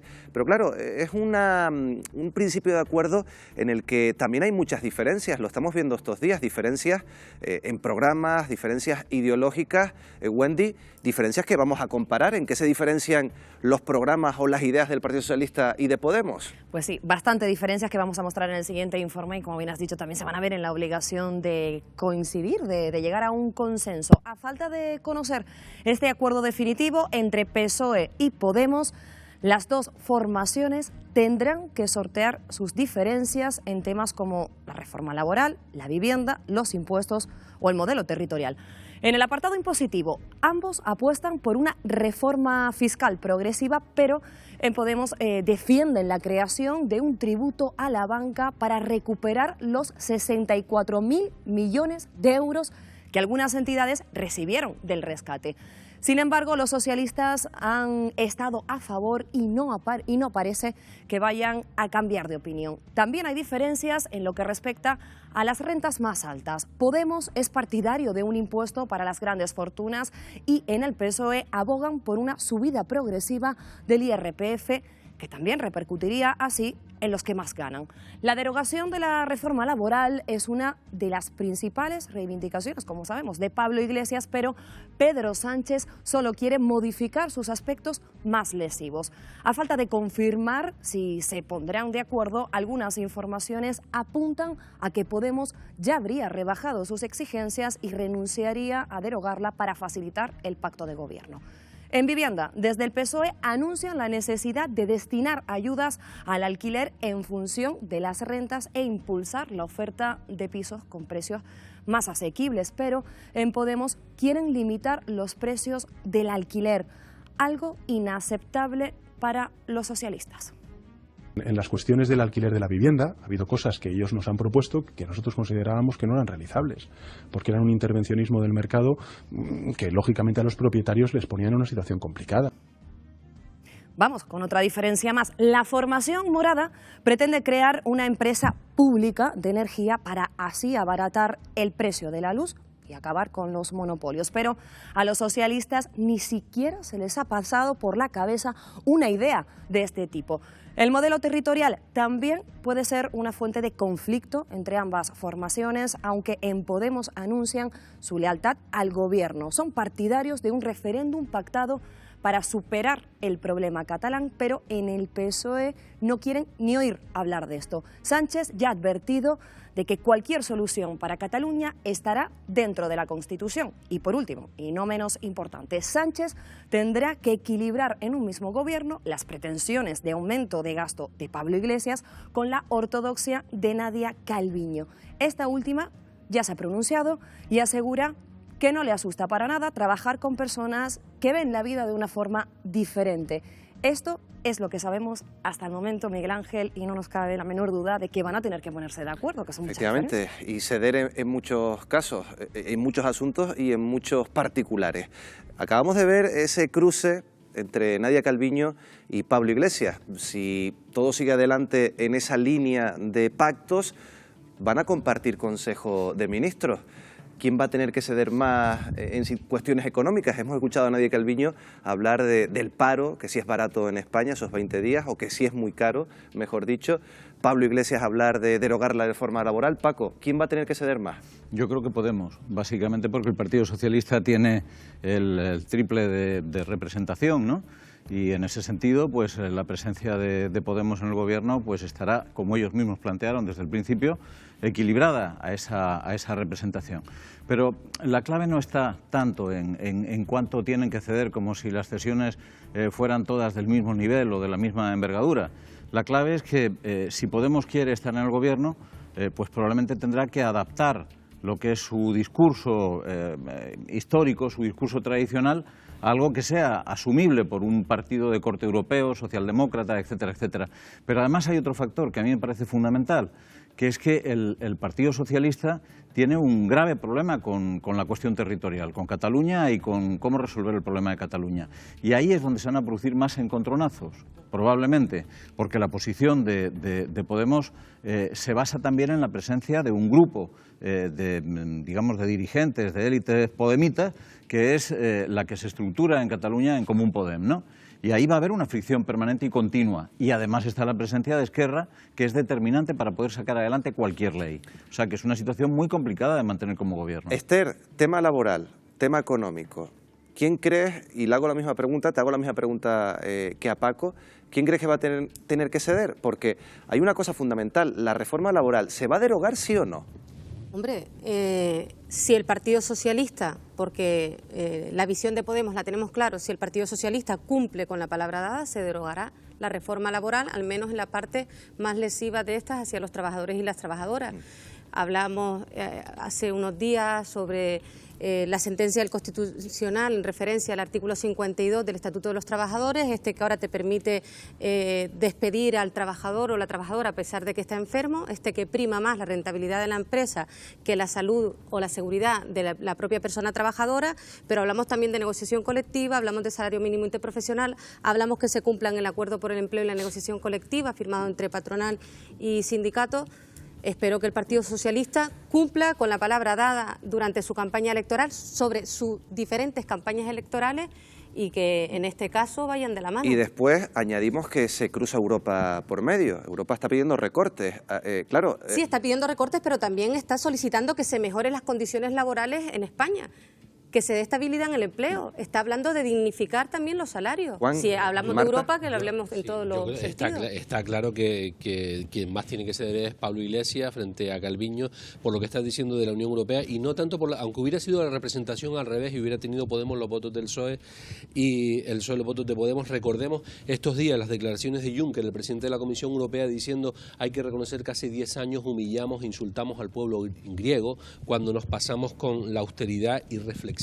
Ha llegado a decir, y recordemos que humilló a un pueblo que había votado a Syriza, que planteaba unas tesis parecidas a las de Podemos. Europa no va a dejar, aunque tuviera Podemos mayoría absoluta, si España está en el club europeo, que no siga sus normas y su recetario ultraneoliberal, ¿no?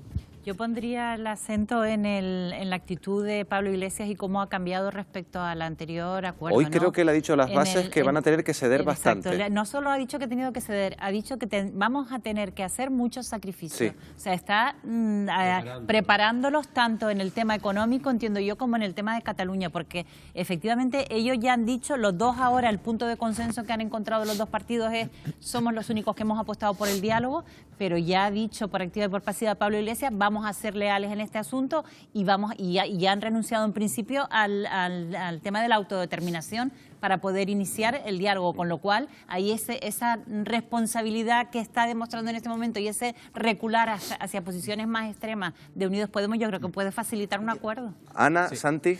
Yo creo que la dificultad más grande que tenían el Partido Socialista y Unidas Podemos para pactar ya la han superado, por la reacción más o menos parecida que han tenido frente a la sentencia de los ERE. Si el líder de Podemos lo más grave que tiene que decir de la sentencia, que supone prevaricación y malversación por 600 millones de euros, es que esto ya pasó y que se abre una nueva etapa, es decir, el líder del partido que nació para luchar contra la corrupción, contra la casta, si eso es lo más duro que tiene que decir frente a ese pedazo de sentencia, está claro que la dificultad más grande que separaba a los dos partidos ha desaparecido por completo. El resto del pacto de gobierno que puedan suscribir, pues ya lo ha dicho Pablo Iglesias, van a tener que ceder. Ana. Yo creo que el punto de encuentro principal que han encontrado los dos partidos es que no se pueden permitir otra cosa.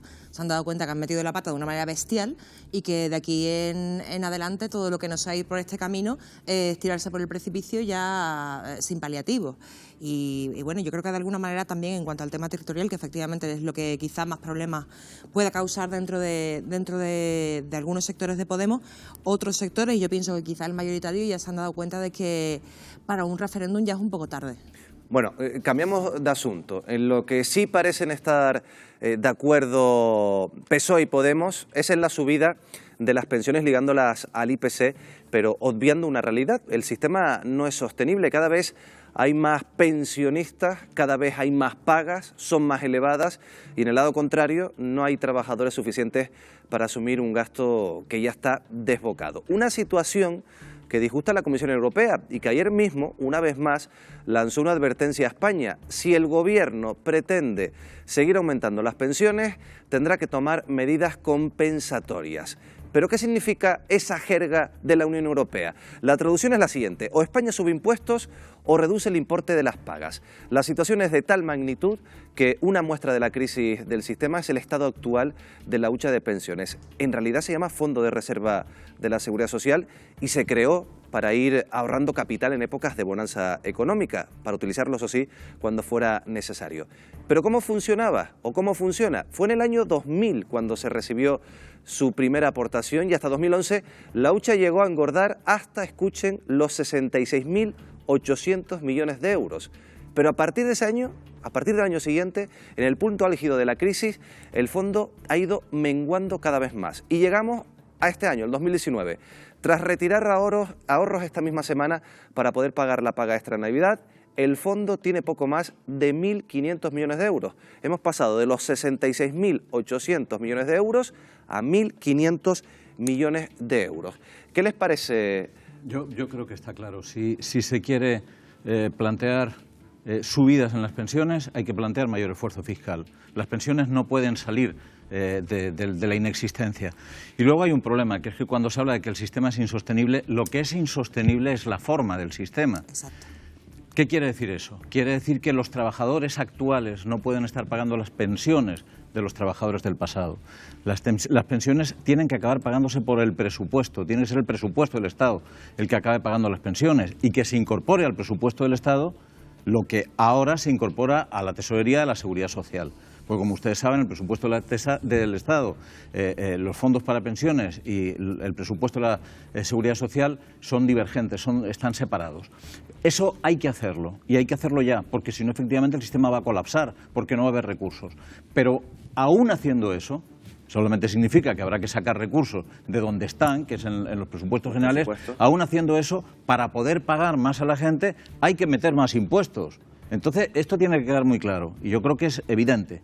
Para poder pagar las pensiones, para poder hacer que las pensiones suban al ritmo del IPC, hay que subir los impuestos, no queda otra chance. Esther.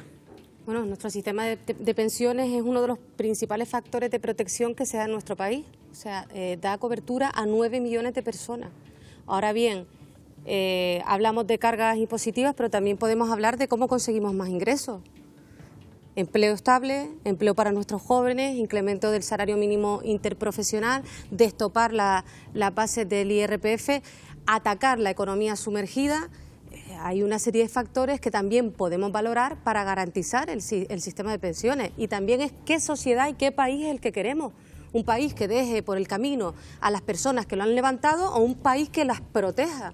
Al hilo de lo que está comentando Esther, permítame abrir un poco más el foco, porque no se trataría solo de pensar en qué país queremos, sino que se está produciendo el auge de numerosos teóricos de la economía en este momento que defienden una vuelta de tuerca, un tablón y cuenta nueva. Es como un nuevo New Deal, un nuevo pacto socioeconómico. Las medidas fundamentales pues vendrían siendo efectivamente estas que comentabas, la persecución del fraude fiscal, etcétera, en las que todos podemos estar más o menos de acuerdo, pero van más allá. Incluso plantear la limitación de beneficios con medidas concretas como implantar la jornada de 4 días, que parece un disparate a priori, pero pensemos que en su momento también pareció un disparate que fuésemos a tener el fin de semana libre y ocurrió.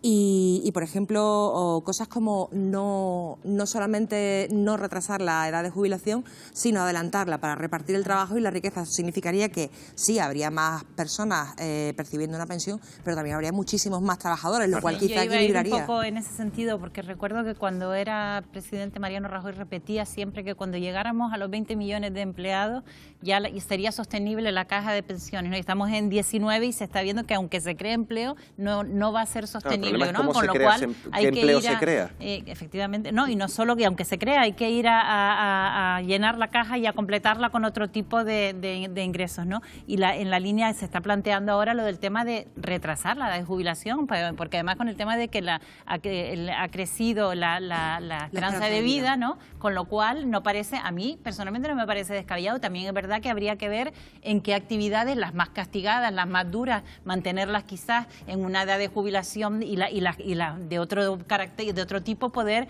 ampliarlas, que creo que hasta sería sano para esos mayores que todavía tienen un montón de cosas que aportar, ¿no? Y parece que a veces se plantea y hay gente que se lleva las manos a la cabeza. Yo insisto un poco en lo que apuntaba antes Paco, desde luego el tema de que se vaya a los impuestos, que salgan de los impuestos para no separar la hucha, que lo hace más frágil, y por otro lado yo creo que se lleva diciendo como 20 o 30 años que es un sistema insostenible. Evidentemente tenemos que ir a que también los de hoy paguen los de hoy, pero también hay unos cálculos demográficos que tienen que ver con que coinciden la esperanza de vida también con la generación aquella baby boom que está llegando a la jubilación o que va a llegar ahora, y a lo mejor eso cambia. Si cambian también las leyes de extranjería y hay más movimientos y hay más población inmigrante, todo eso cambia. No se pueden hacer los cálculos en base a cómo está hoy la situación demográfica, la pirámide, ¿no? Que puede cambiar y a mejor. Yo creo que la reforma de las pensiones es esa que nadie quiere hacer. Y me da a mí que los partidos van a intentar agotar la situación hasta que lleguemos casi a una situación de colapso. Ahora, dicho esto de que efectivamente tendrán que pagarse vía presupuestos, pues eso parece el siguiente paso, ¿verdad? Lo malo es que no es el definitivo, porque yo creo que cualquier Estado que se gaste en pagar en gasto corriente el dinero que a lo mejor se podría emplear en invertir, pues está cargando directamente su capacidad de crecimiento. O sea que eso es una situación intermedia. A la larga habrá que pensarse otro modelo, como estamos hablando. Pero lo de ligarlas al IPC, que es lo que más están pidiendo ahora mismo el colectivo de pensionistas, ¿esto es factible? No lo sé, pero el problema es que antes, por ejemplo, trabajábamos 40 años y cobrábamos una pensión durante 15. Ahora trabajas 40 o 35 y 30, pero cobras una pensión durante 30 o 35 años. Claro, yo creo, Miguel Ángel, que habría que ir a un modelo en el sentido de subir las pensiones más bajas y congelarlas más altas, ¿no? Es decir, algún tipo de compensación en ese sentido y sobre todo las no contributivas, por cierto, en Canarias, que hemos tenido los niveles salariales que hemos tenido, ¿no? Pensiones de menos de 400 euros. Bueno, yo, tenemos que dejar, creo Paco, que hay tenemos una que irnos. reformulación global del capitalismo, porque el sistema no funciona, está colapsando un montón de historias y fundamentalmente hay un colapso central que se va a producir con carácter inmediato, que es la reducción masiva del trabajo. El trabajo va a desaparecer como lo conocemos y eso requiere un esfuerzo de solidaridad entre clases, entre territorios, entre grupos, entre sociedades. Si no vamos en esa dirección y estamos permanentemente instalados en la pelea, en el conflicto, no vamos a ir a ningún lado. Lo tenemos que dejar aquí, cerramos el enfoque de esta noche. Nosotros volvemos como siempre el próximo jueves a partir de las 9:30 más o menos de la noche. Estamos en su televisión, en Televisión Canaria. Muy buenas noches.